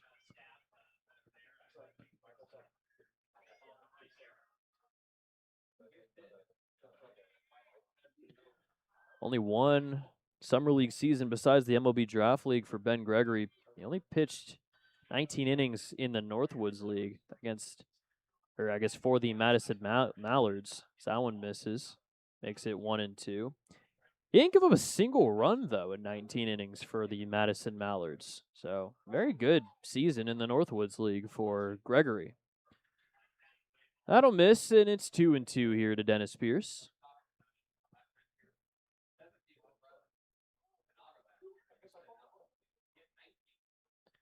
Pierce does have 10 homers on the season. He swings and misses on the breaking pitch, and that is strike 3. Fourth K for Ben Gregory, and there's 2 down quickly here in the 6th inning. Oh, Gregory, in terms of his career strikeout total, he struck out 5 against Windy City on the 26th. Ended up getting a 4-inning save in that game,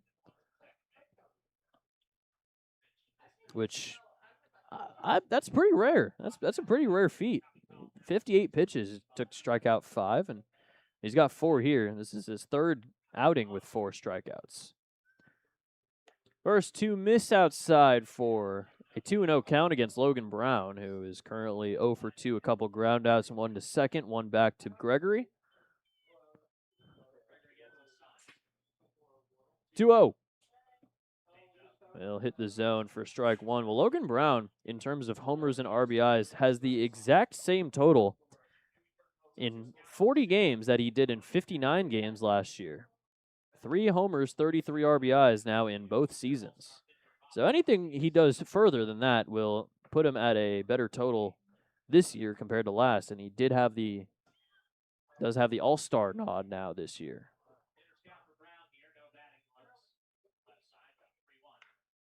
There's a fly ball into deep left field. Going back is Lee, and that's going to one-hop off the wall. It's going to get all the way past Lee, so Sanford's going to pick it up. It's another double for Logan Brown.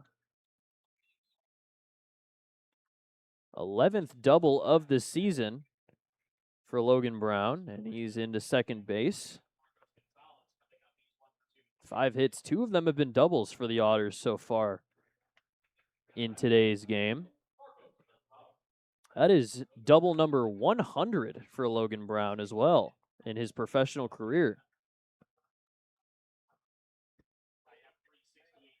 So after getting his 500th hit on Sunday, he gets his 100th double. A bunch of milestones being achieved by Logan Brown as Marcos Gonzalez takes ball 1.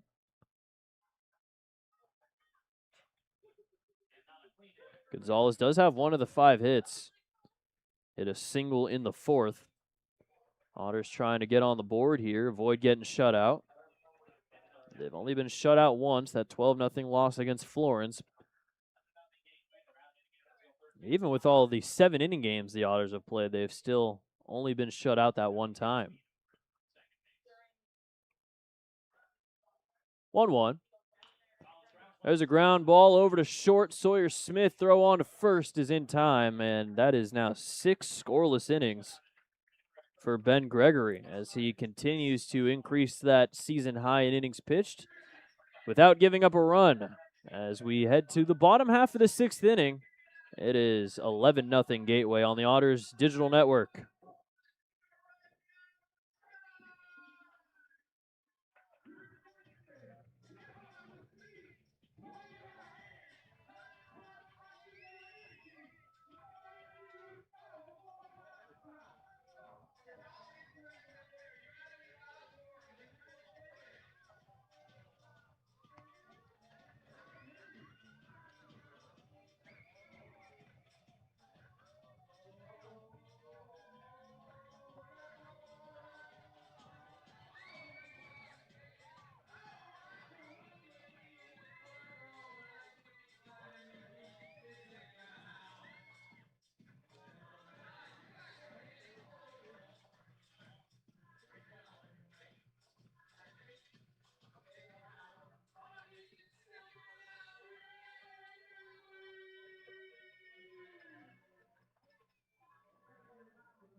Oh, Andrew Garcia is looking to just play the role of long relief here, save some arms for tomorrow, save the high leverage arms for the rest of the series.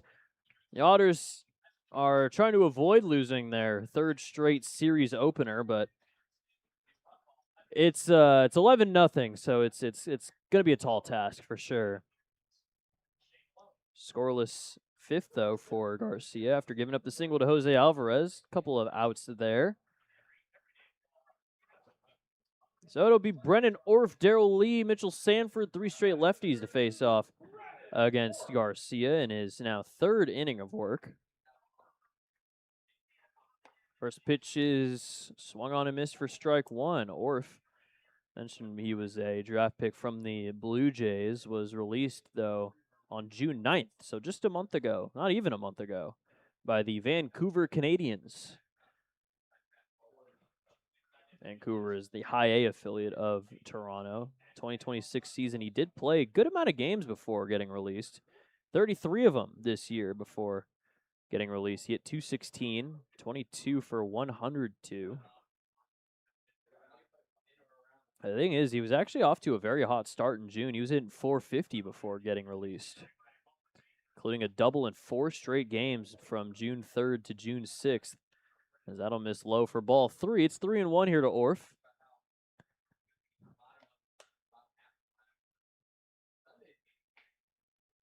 3-1 pitch is just outside, and a leadoff walk to Orff will start the bottom of the 6th inning. 4th walk issued by Otters pitching, first for Garcia.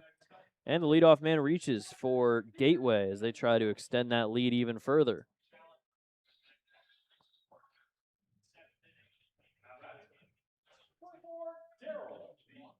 That'll bring up Darrell Lee for his 4th at-bat. He's reached in his last 3, including his last at-bat. He hit his first professional home run. Big accomplishment for him. Got that one over the right field wall. Check swing was called a strike, though, as that one is also called a strike. It's quickly 0-2 here against Lee. 290 at Bethune-Cookman this year for Darrell Lee. 58 games. He led the team in doubles with 17 and walks with 55. Overall had 18 multi-hit games, including 4 straight between February 27th and March 1st. Ended up doubling in all 4 of those games as well. Also good plate discipline. 15 games that year with multiple walks. That'll miss low, makes it 2-2, and that's showing the plate discipline right there. Very good take from him. 2-2. Runner on first in Orff. 2-2 high fly ball. It's going to get out of play foul. Look out, concourse. Nobody's ever paying attention in there. Seems as though the Grizzlies are very fond of signing left-handed bats with 3 letters in their last name as of recent. Rip foul. That one's off the netting. Still remains at 2-2. You got Orff, ORF. That's all, and then Lee, LEE. That's pretty simple too. 2-2 yet again from Garcia is inside, and it's ball 3. Walk would put 2 on with nobody out for Sanford, who already has a homer today. Payoff here from Garcia. Popped up yet again. It's going to get out of play. That one's hitting the stands this time. Arsenal BG Ballpark here in Sauget, Illinois, right across the river from St. Louis and right south of East St. Louis. Another payoff is ball 4. Very close. Oh, that's why Lee has walked so many times. Yeah, that was another good take from him. Back-to-back walks leads off the 6th inning as 2 are on here with nobody out for Sanford.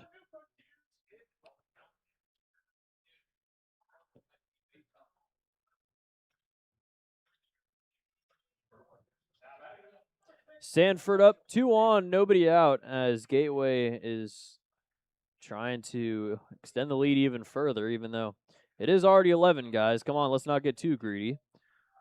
1-0 here to Sanford. So that one misses just a little outside.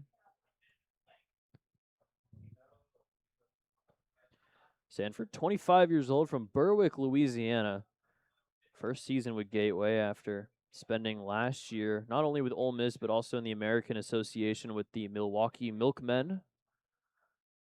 A couple of balls to start off. And Logan Brown will have a conversation with Garcia, which means we'll check the out-of-town scoreboard for the first time. I guess during the game, we checked it pregame. Mississippi's beaten Joliet 4-3 in the 6th inning. Windy City's up on Schaumburg 2-1. A bit of a Chicagoland matchup there. Quebec's beaten Brockton 6-3 in the 8th inning. New York and Down East, after the rain delay, have just started. It's the 3rd inning, and it's 9-19 over there in North Carolina. So that game's definitely going to end relatively late. Washington's beaten Florence 6-2. New Jersey is down to Ottawa 10-6. Tri-City's beaten Trois-Rivières 8-5, and the game's already over between Sussex County and Lake Erie, as Sussex ended up 2-hitting Lake Erie with their only all-star Rob Hensey, who will most likely pitch against the Otters when they play at Bosse Field. Swing and a miss, and it's 2-1.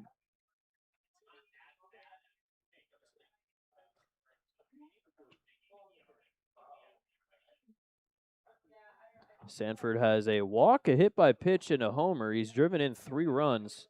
A 2-run shot in the 4th. That went 418 as it went over the great wall of ads in right field. 3-1. Another one catches Sanford as he's been hit by 2 pitches now, and he's walked. So still 1 for 1, as that one seemed like it hurt a little more than the last. There's a fastball 90 that hit him right on the ankle area, it seemed. And that will load the bases with nobody out for the 9-man Davey Morgan.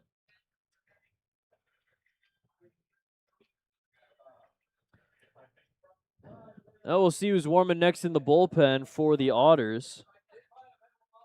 That is Alex Valdez. Now, Valdez is usually a high leverage guy, but mostly might just be getting in the for playing time. Did pitch, though, on Sunday against Joliet, as trainers are slowly walking Sanford over to first base. See if he's okay. Seems to be walking under his own power relatively fine. Now he's in a jog and seems to still be okay. So right now it is Orf at third with Lee at second, Sanford at first, 2 walks and a hit by pitch. As, well, we had the bases loaded with nobody out for Gateway in the 4th inning, and 9 runs ended up coming in to score. So if another 9 comes in, it'll be 20-0, which is a little disgusting to even think about. So hopefully they get out of this inning relatively unscathed. Davey Morgan, only guy in the lineup to not get a hit so far, as he flies one out, a high fly ball that's going to get out of play foul. Oh, whoa, that went almost right into where I was in the booth. That made a weird hop. Wow. I did not think it was going to make a bounce like that. I was very not prepared, but that almost went into the press box. It hit right on the edge right here, right in front of me, right where my crowd mic's hanging out. Grounder down the third base line, foul, and it's going to remain at 0-2. Almost had the first foul ball reach the box, and that's probably the only way it would have reached in the box. The netting is very high here in Sauget, unless it just sneaks in over the netting on a weird fly ball. That was kind of a weird fly ball. 0-2 is high. 93 on the fastball from Garcia, and it's 1-2.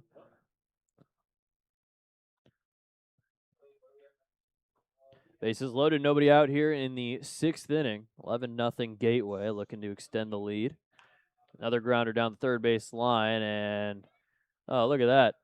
Who is that? Is that Zenko covering the bullpen? Makes a nice snag over there.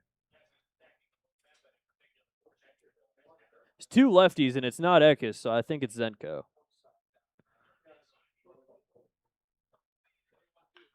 1-2 grounder again. Zenko, get that one. There we go. Dylan Zenko's been busier than some of the defense on Gateway so far today. We've seen Darrell Lee get one fly ball his way, and Zenko's already gotten 2 grounders. 1-2. High on the breaking ball. It's 2-2. Morgan with Lake Erie last year had a 284 average, 87 for 306 in 90 games. Went 12 for 38. Did pretty well against the Otters. That one is low and away. It's ball 3. Walk would put another run across here and make it 12-0 and would bring back up the top of the order.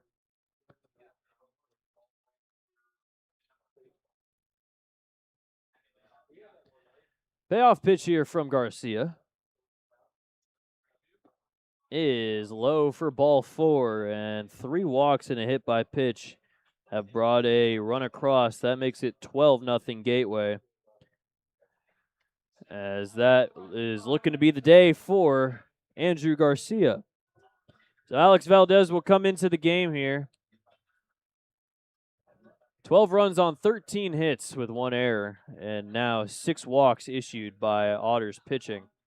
We'll take a quick break on the Otters Digital Network.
Pitching change is brought to you by the Answer Auto Repair East. Find all your battery needs at the Answer Auto Repair East, located at 2319 North Green River Road, or give them a call at 812-4759K. Alex Valdez is into the game for the Otters, and he's going to inherit 3 runners here with the bases loaded. Garcia's given up 2 runs already, and still not out of things, as he's going to be responsible for the 3 runners if they come in to score. Will be earned to him. Valdez has a 5.01 ERA in 23 1/3 innings so far. Pitched in game 1 of the doubleheader against Joliet, and through an inning gave up the solo homer to Ian Battipaglia to tie that first game at 1 apiece, but LG Castillo had his back and ended up earning him the win after hitting that solo homer in the 7th. First pitch just outside for ball 1. Castillo up top of the lineup now for the 5th time here in the 6th inning. Nice sunset here in Sauget. Clouds are a nice pinkish purple color, maybe some orange. Saddle miss outside. It's ball 2. On the walks have definitely been an issue, but the hits, especially in that 9-run inning, have been a very crucial problem for the Otters today. 2-0. Fly ball into left field. That's going to go foul. Valdez, 26 years old. He's in his third season with the Otters. Last season, he had 3.40 ERA, 45 innings. He threw 5 2/3 against the Grizzlies. Ended up getting 2 of his 7 losses, though, against Gateway. High chopper to Salvaggio. Throw on to first is in time for out number 1, but a run does come in from third as Darrell Lee will score, and the RBI ground out from Victor Castillo will make it 13-0 here in the 6th inning. Everybody advances a station as Sanford heads to third, Morgan to second. Sawyer Smith with a chance to make it 14, maybe 15 with a base hit. He does have a double, though he's 1 for 4. First pitch, big, swung on a miss for strike 1. And Smith, his double in the 4th, drove in a run, ended up coming around to score himself. But otherwise, 2 grounders to Amani Jones at second base and a flyout to Castillo in right. 0-1. Check swing, and yes, he did, and that'll make it 0-2. First season with Evansville, he only pitched 14 1/3 innings, Valdez, but he had a 1.26 ERA. He got traded from the Kansas City Monarchs of the American Association to the Otters for a player to be named later after a couple seasons in the American and a couple seasons in the D-backs organization. Fly ball into foul ground. Robertson calling everybody off. Everybody meaning Amani Jones, as he'll make the catch for out number 2.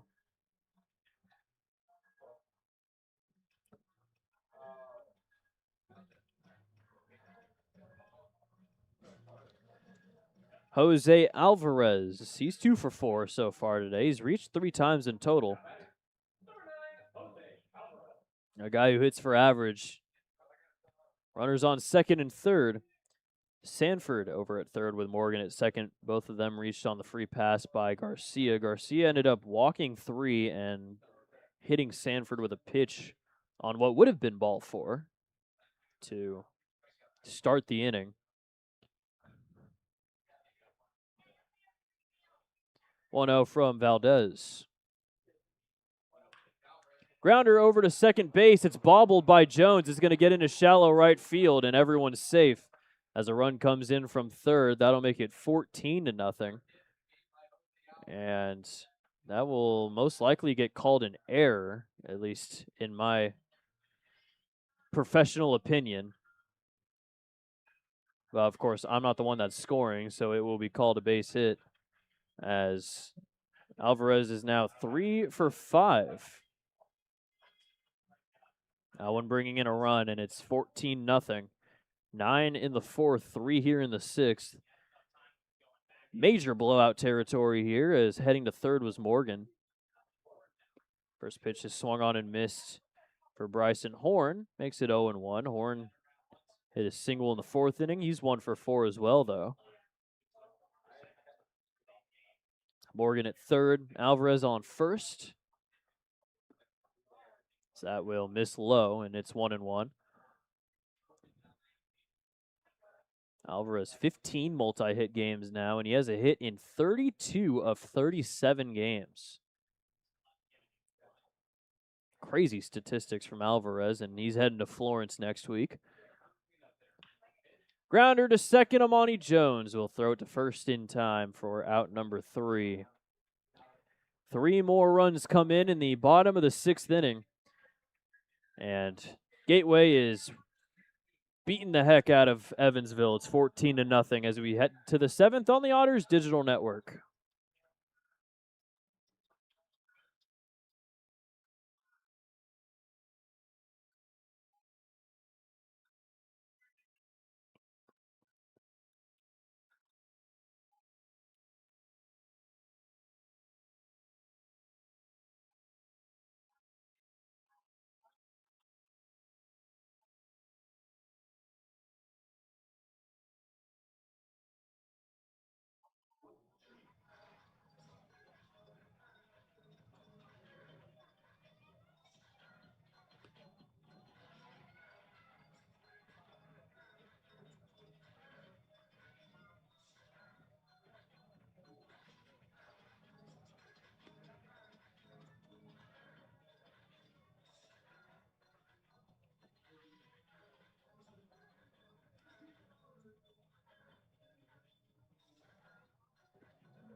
The 7th inning is brought to you by Jacob's Pub.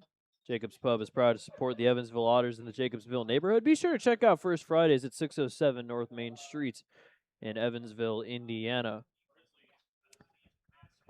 It is a lot to a little here in the 7th. 14-0 Gateway as LG Castile leads it off. Ben Gregory has been throwing a lot of pitches, but he's been throwing very well. He's thrown 6 scoreless as the first pitch is called a strike to Castillo.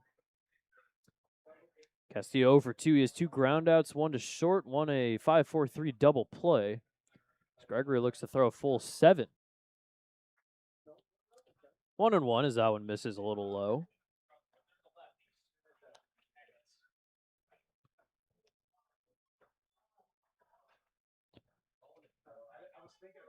Now, by far the best outing of the season for Gregory, as that swung on and missed, and it's 1-2.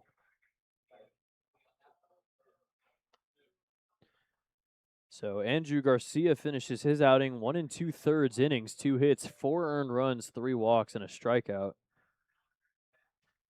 Valdez, none of those runs earned to him. See if he comes out for the bottom of the 7th, but David Eckes is warming in the bullpen.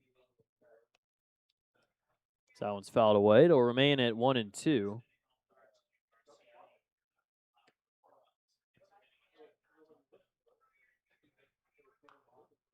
Grounder foul. It'll get into the Otters dugout. And Castillo looking to get his first hit. The Otters only have 5 hits today. 1-2. Good take, a little low, and it's 2-2.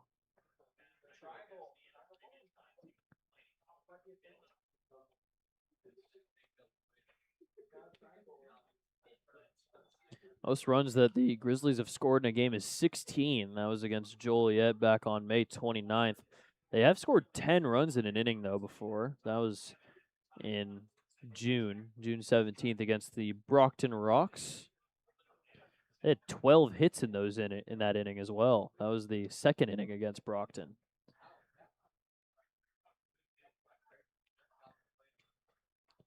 Just misses. It's a full count here against Castillo. Another good take from him. Looking to reach. Would be the 2nd leadoff man to reach today for the Otters. But he swings and misses at strike 3. And that is 5 Ks now for Gregory, which ties his professional career high and his season high back from his start last month against Windy City. 1 out. That'll bring up Blake Robertson.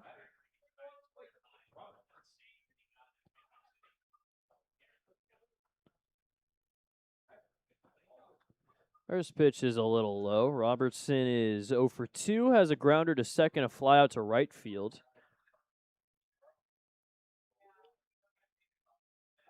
1-0.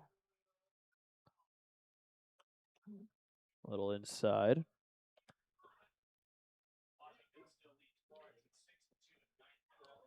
It's been a little bit of a barn burner. It started off relatively close, but the 9 runs kind of took the wind out of the sails of the Otters, as Ben Gregory has been taking full advantage. There is finally somebody warming in the bullpen, though, for Gateway, and it is a lefty. That one's a fly ball into left field, into foul ground, and making the catch on the run there is Darrell Lee for out number 2. Eckes had to get out of the way as well as the bullpen. Darrell Lee is able to make the running grab as the F7 is out number 2.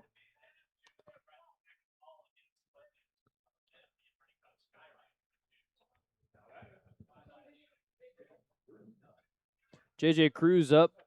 Guy warming in the bullpen is Claudio Galva. Let's see if he gets the 8th. Ben Gregory, even though he's thrown 6 2/3 scoreless, he's still only at 89 pitches. So definitely could get the 8th if he wanted to, as that's a grounder. Toss to first is in time for out number 3. 7 scoreless for Ben Gregory. He's having the game of his life right now as we will head to the bottom half. 14-0 Gateway on the Otters Digital Network.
Well, hopefully everyone's stretched and ready to go for the rest of this one. It's 14-0. David Eckes is into the game as he has a 5.66 ERA in 20 and 2/3 innings. First pitch is fouled away by Dale Thomas. It's Thomas, Orphan, Lee, 2 lefties in the first 3 to face off against Eckes, and I'm sure Eckes is going to get a lot of playing time here in this series considering the sheer amount of lefties that Gateway just stockpiles in the lineup. A little outside, it's 1-1.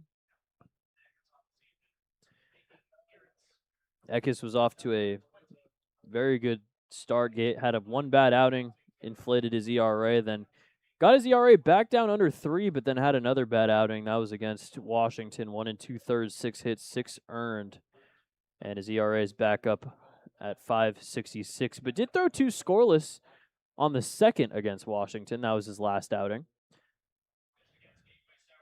He's currently at a perfect 3-0 record as well. 1-2 is a little outside, and it's ball 2.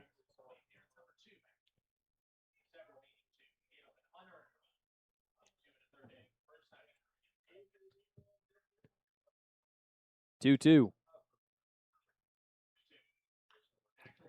There's a fly ball into right field. That's going to drop in, and 1 hop over the wall. Another ground rule double as Dale Thomas is 4 for 4, and it might have stopped him from getting the cycle.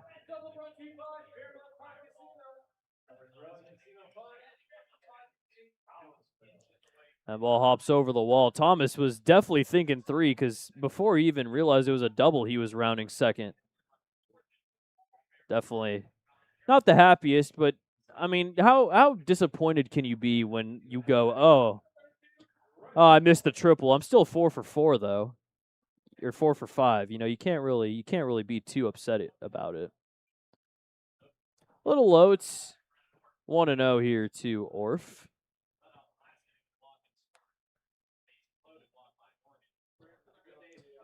That is the first 4-hit game of the season for Thomas. Fouled back. It's 1-1.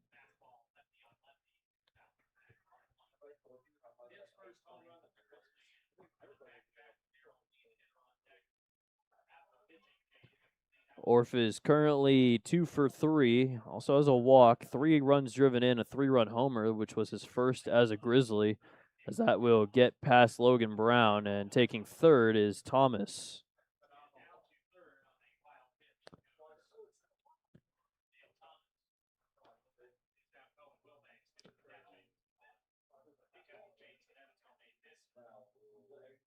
There's a change in the catching situation. Cohen Wilbanks is there.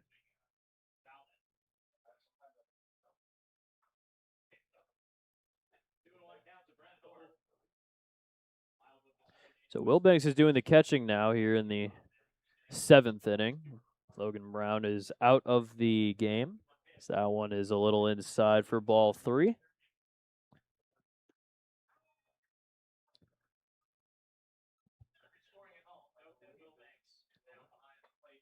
Three one is ball 4.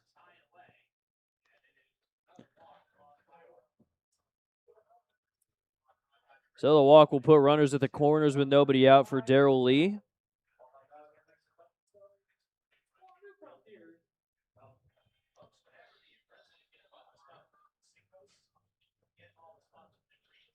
Another close call that results in ball 4. I am 101% convinced that the Otters coaching staff is probably not a fan of how the umpiring's been so far today. First pitch, fastball misses low for ball 1 to Darrell Lee, who is 2 for 2. He's reached in all 4 of his at-bats, 2 walks, a double, and a homer. He scored 3 times. That'll miss, and it's 2-0. Lee hit his first professional home run back in the 4th inning. Ended up bringing in the 9th of those 9 runs that came in the 4th inning. Outside, it's 3-0. 6 straight balls for David Eckes so far.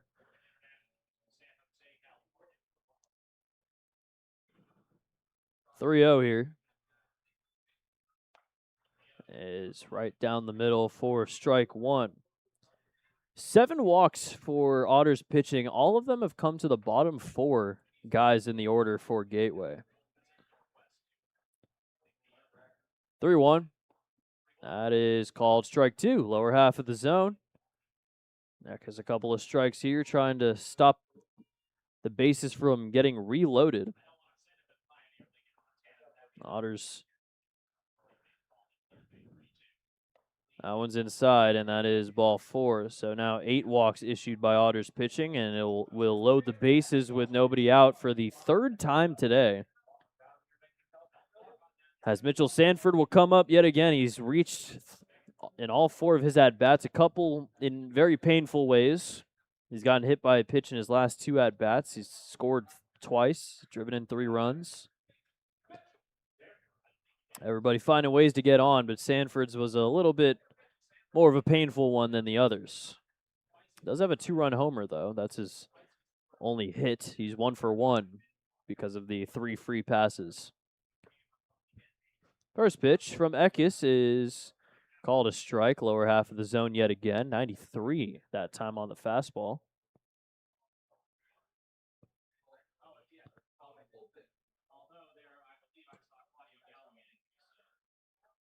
Oh, 1. Fouled off the netting, and it's 0-2.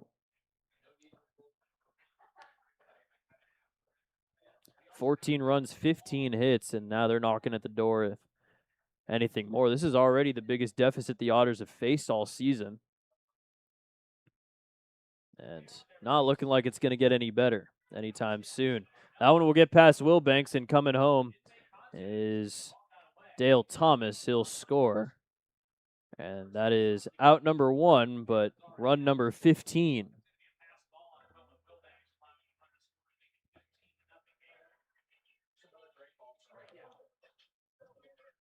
So Sanford goes down swinging. That's the first strikeout for Eckes.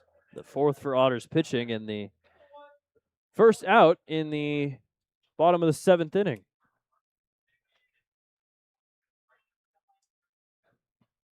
15-0 here in the first game of this series, as that one is inside, a little low for ball 1.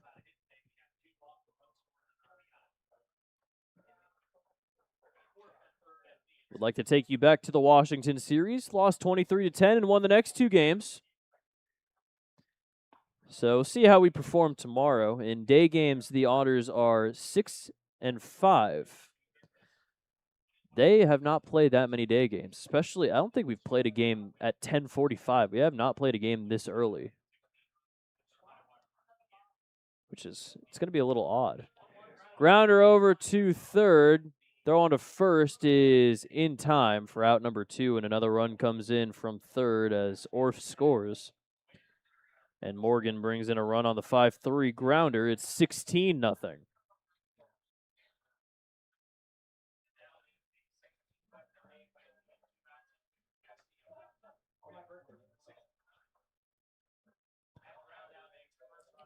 Oh, runner will advance to third as well. Lee is over there, 90 feet away from a 17th run.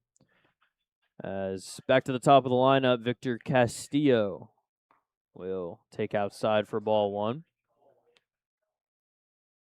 Eckes trying to get through this 7th inning is now giving up 2 runs. That is just outside for ball 2.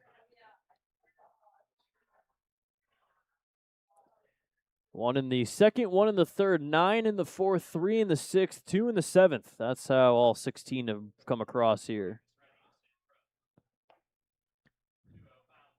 2-1 here. Castillo is 1 for 5. Singled in the 4th. Does have an RBI ground out in his last at bat as he calls his timeout.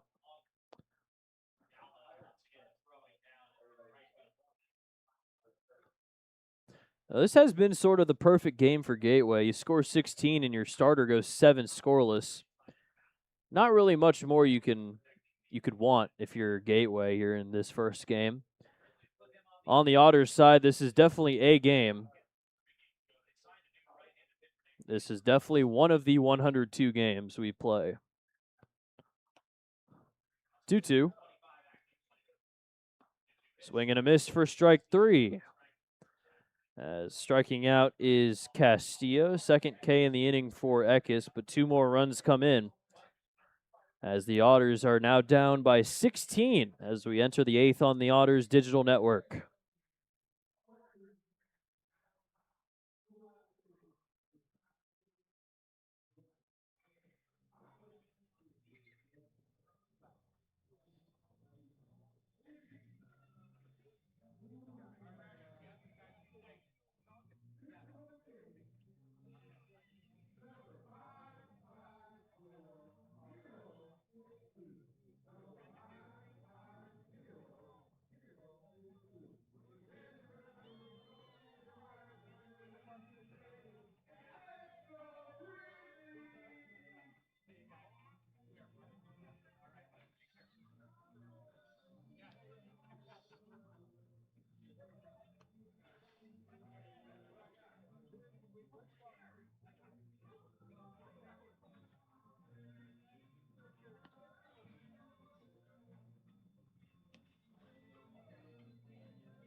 Eighth innings brought to you by McMahon Exterminating. Remember, who can help with all of your pest control needs, McMahon can. It is 16-0. New pitcher into the game as Ben Gregory has finally left, and we hopefully do not have to see him ever again. He threw, let's see what he finished with. 7 innings, 5 hits, no earned runs, no walks, 5 strikeouts.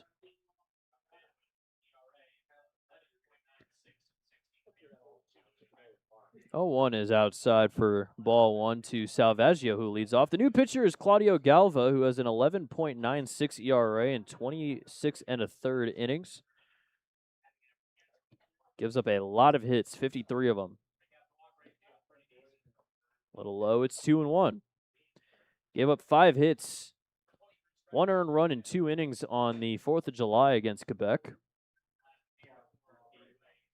has pitched in one game against the Otters this season. That was back on May 27th through 2 scoreless. 3-1 here to Salvaggio. He's 0 for 2 so far today. Strikeout and a ground out over to third. 3-1. Grounder over to Sawyer Smith at short. His throw on to first is in time for out number 1.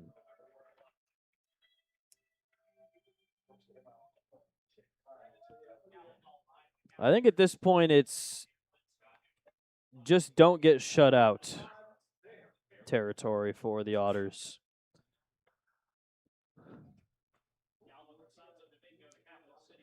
That'll bring up the top of the lineup in Linscott. Galva from Santo Domingo in the Dominican Republic. This is his second season with Gateway. He actually pitched really well last season. 2.93 ERA, 61 1/3 innings. First pitch misses outside for ball 1. Pitched in 5 games against the Otters last season. One of those 5 games was he didn't pitch. He actually hit. He was a hitter. It's the only game of the season in which he hit, and I think it was probably because Gateway had already clinched the playoffs because it was the last game of the season. But he did go 0 for 4 with 2 strikeouts.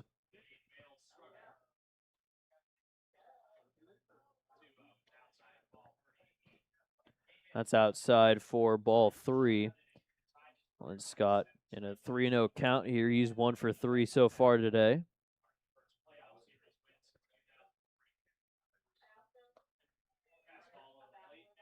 That will miss, and it's ball 4. First walk issued by Gateway pitching, as Linscott will take first on the 4-pitch walk. He's reached for the second time today. That'll bring up Amani Jones. Hasn't hit since the 6th inning in which he led off. He's 0 for 3 so far today. Has a strikeout and a couple of ground outs. 1 to short, 1 to Gregory when he was pitching. First time batting from the right side today against the lefty in Galva, as that one misses for ball 1. Galva's 29 years old. He was with the Blue Jays organization, signed there on July 1st, 2016. So 10 years ago. Spent a few years in the Blue Jays organization. Always enjoy looking at rookie ball in before COVID because there were just so many teams that just don't exist anymore. Pulaski Yankees, the Danville Braves, the Princeton Rays, the Kingsport Mets. Like, these teams don't exist anymore. 7 straight balls for Galva, and it's 3-0 here to Amani Jones.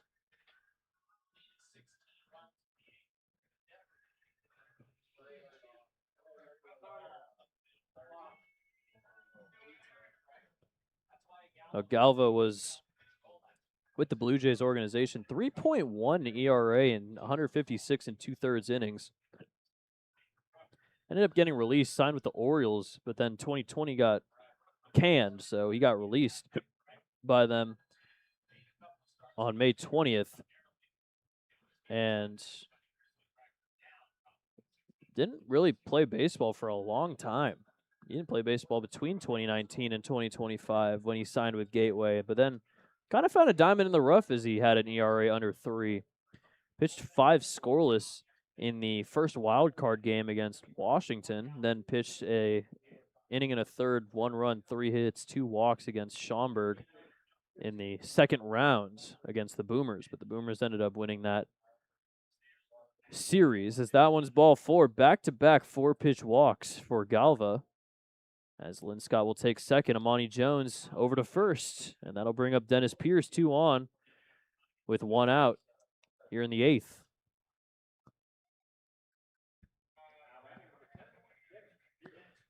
Otters just looking to not get shut out here. Down 16-0.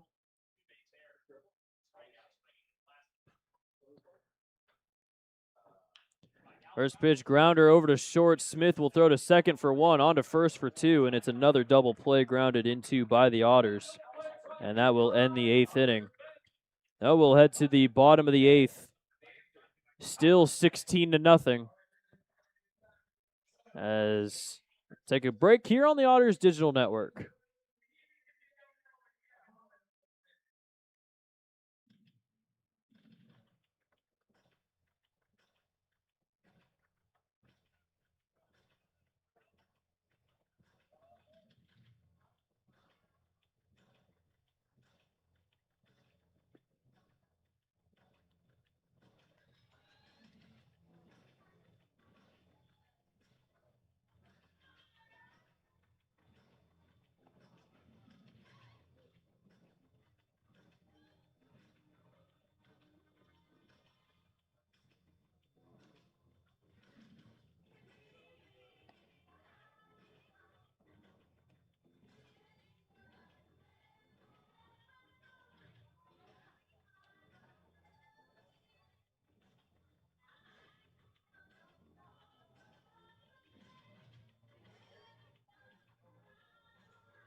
Bottom eighth here. David Eck is back out there. If there's one thing about the Otters, they will never throw a position player out there to pitch, even though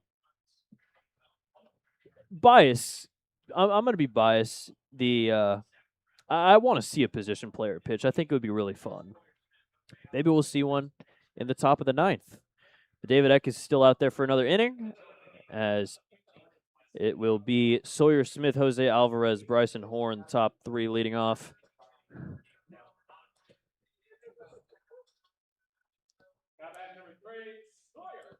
Sawyer Smith 1 for 5. He had a double in the fourth.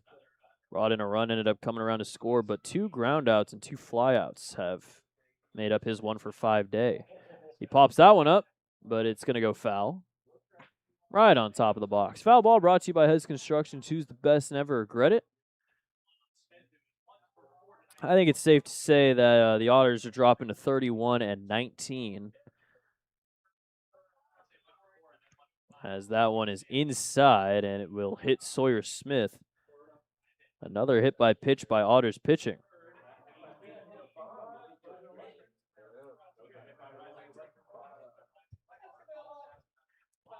Hit by pitch number 4 for Otters pitching. As Smith gets hit, reaches for the second time today, and that will bring up Jose Alvarez. He's 3 for 5. Oh, never mind. We're going to have a pinch hitter. So Jose Alvarez is out of the game. He will finish 3 for 5 with an RBI. 3 singles. Otto Jones will come in.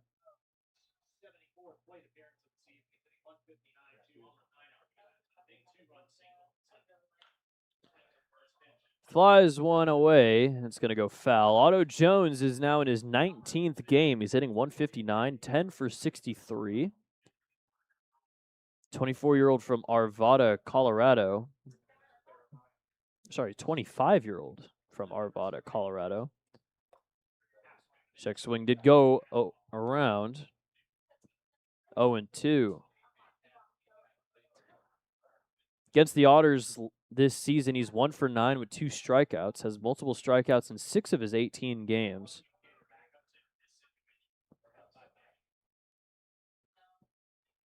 So now the only guy off the bench is Cole Brannon. That'll miss just inside.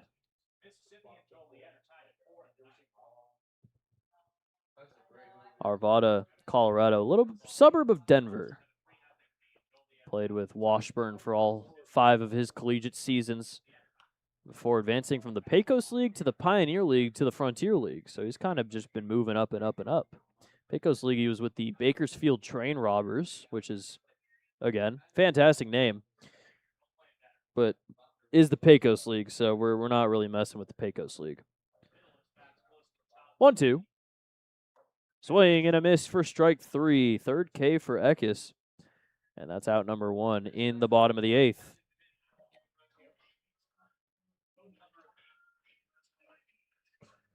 Back to Bryson Horn, who is 1 for 5.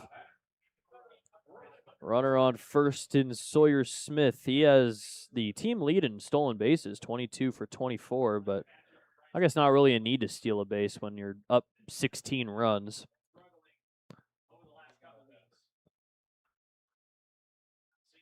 Fouled back, it's 0-1.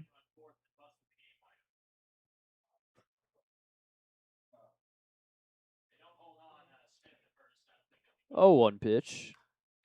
High fly ball into shallow center field. Linscott will give way to Castillo in right center, who makes the catch for out number 2.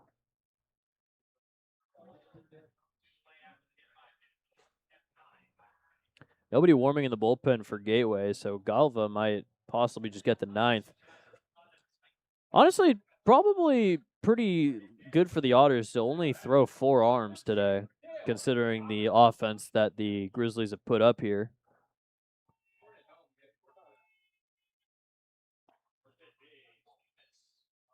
Big whiff for Thomas. 4 for 4. Or sorry, 4 for 5.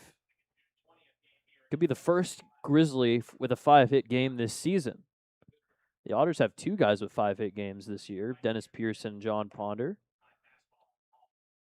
That'll miss high for ball 1, makes it a 1-1 count. Still on cycle watch. This is definitely going to be his last opportunity, though. He hit that ground rule double that could have extended it into a triple, but fortunately it went over the wall. There's a fly ball into center field. Linscott is there, and he'll make the catch for out number 3. So we'll head to the 9th. 3 outs. Otters need 16 to tie, 17 to take the lead. See if they do it on the Otters digital network.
So the top of the 9th is upon us.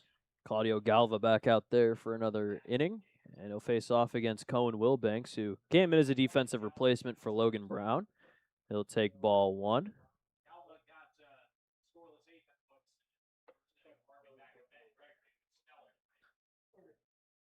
1-0 here from Galva. He's going to miss for ball 2. Wilbanks has a hit in 6 straight games. He's on a very nice little hot streak in his last 6. Went 1 for 3 in the only game he played back on Friday against Joliet, 1 for 3. But that was after a 3 for 5 day last week against Washington on the 30th. Has upped his average now to 230 after it was below 150 just a couple weeks ago. I really like what we're seeing from Wilbanks the past couple weeks on the offensive side. 3-1's fouled away off the netting, and it's 3-2.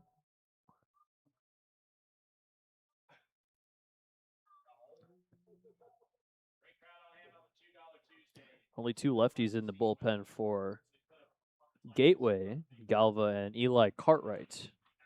As that will miss a little high for ball 4. And another walk, third walk of the outing for Galva, and third overall for Gateway pitching, as Wilbanks will take first.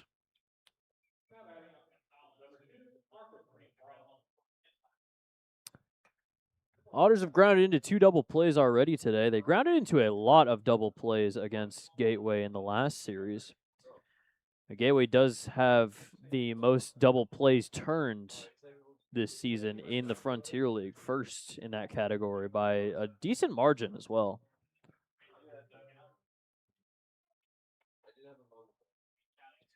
One-0 here to Gonzalez. Fly ball, it's going to get out of play. It's 1-1.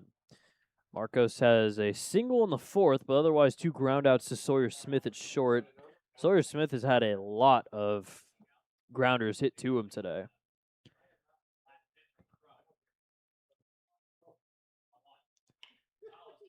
There's a base hit into left field for Marcos, as advancing to second base is Wilbanks. First 2 reach here in the 9th as the Otters try to avoid getting shut out.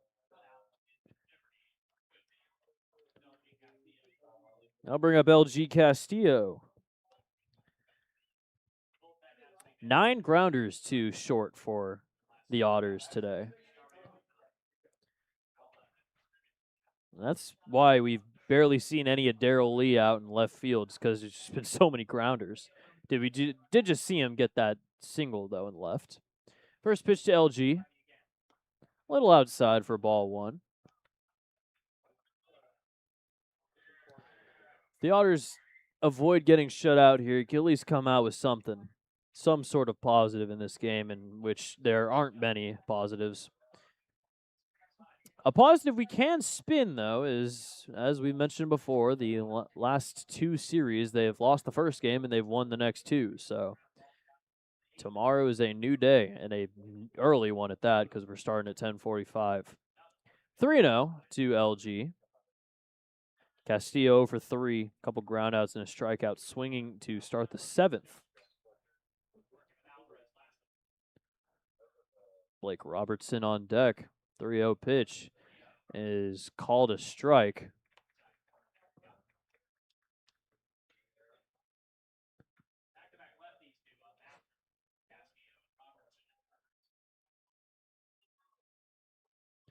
(3-1) now to Castillo. Grounder to third, throw to second for 1, on to first, and it's another double play. The third one of the day for the Otters offense. 5-4-3 gets the first 2 outs here in the 9th, as advancing to third is Wilbanks. And that's, well, whatever momentum the Otters had left, that's a momentum killer right there, as the Otters are 1 out away from getting shut out here in game 1. Grounder, it's going to be bobbled at third, and everyone's safe. A run will come in, and the Otters are finally on the board in the 9th. It's 16-1. Somebody call Chris Paul. See what they call that. I think they're going to call that a base hit for Robertson. Brings in a run. 16-1, as J.J. Cruz will step up to the plate.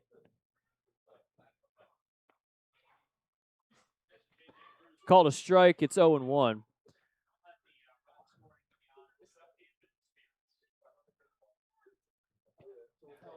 One for 3 for Cruz so far today. Hit a single in the 5th inning. And he has a single here in the 9th. He's 2 for 4 today, as the inning continues.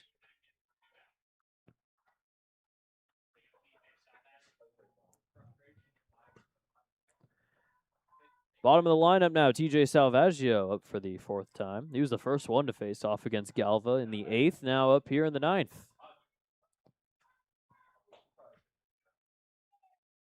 0 for 3 today. This pitch called a strike. Salvaggio with 2 on, 2 outs. Otters trying to keep up the scoring here in the 9th while they still have an out to go. 0-1. Grounder over to second base. Tag in the bag is Morgan, and that will do it as the Otters drop a major blowout against the Gateway Grizzlies. 16-1 the final. The Otters do avoid getting shut out, but they lose by 15, which is the highest margin of defeat the Otters have had all season. So they'll look to regroup and come back tomorrow morning, 10:45, reminder. See if they can win game 2 of the series against Gateway before the series at home against Sussex County. But overall, it was all Gateway today, as they ended with 16 runs on 15 hits. 1 error. On the other side, the Otters get 1 run on 8 hits, no errors, and Gateway still left 10 on as well, so it could have been a much bigger of a blowout. And the Otters drop it by 15. They're now 31-19 on the season, still 12 games over 500, but this is definitely a game to forget, as Ben Gregory ended up throwing 7 scoreless innings, gave up 5 hits, no earned runs, no walks, 5 strikeouts. Landon Williman on the other side gets the loss. He gave up 10 earned runs in 3 1/3 inning, 11 hits, 3 walks, and 2 strikeouts. And the only person who threw a scoreless outing was Valdez. He ended up giving up a couple of runs, but those were earned to Garcia. Overall, Gateway scored 1 in the second, 1 in the third, 9 in the fourth, then 3 in the sixth, 2 in the seventh, in order to get those 16 runs that ties their season high for runs scored in a game this season, with a game last month against Joliet. So a lot of season highs on the positive side for Gateway, a lot of season highs on the negative side for Evansville. It's one of those games, but the Otters try to regroup tomorrow as they fall back to 500 on the road, 12-12. Still 12 games over, so still having a good season, but halfway mark in the year comes tomorrow, game number 51. We'll see you bright and early tomorrow morning. For everybody here at Arsenal BG, I'm Evan Patoka. We'll see you rise and shine tomorrow for game 2.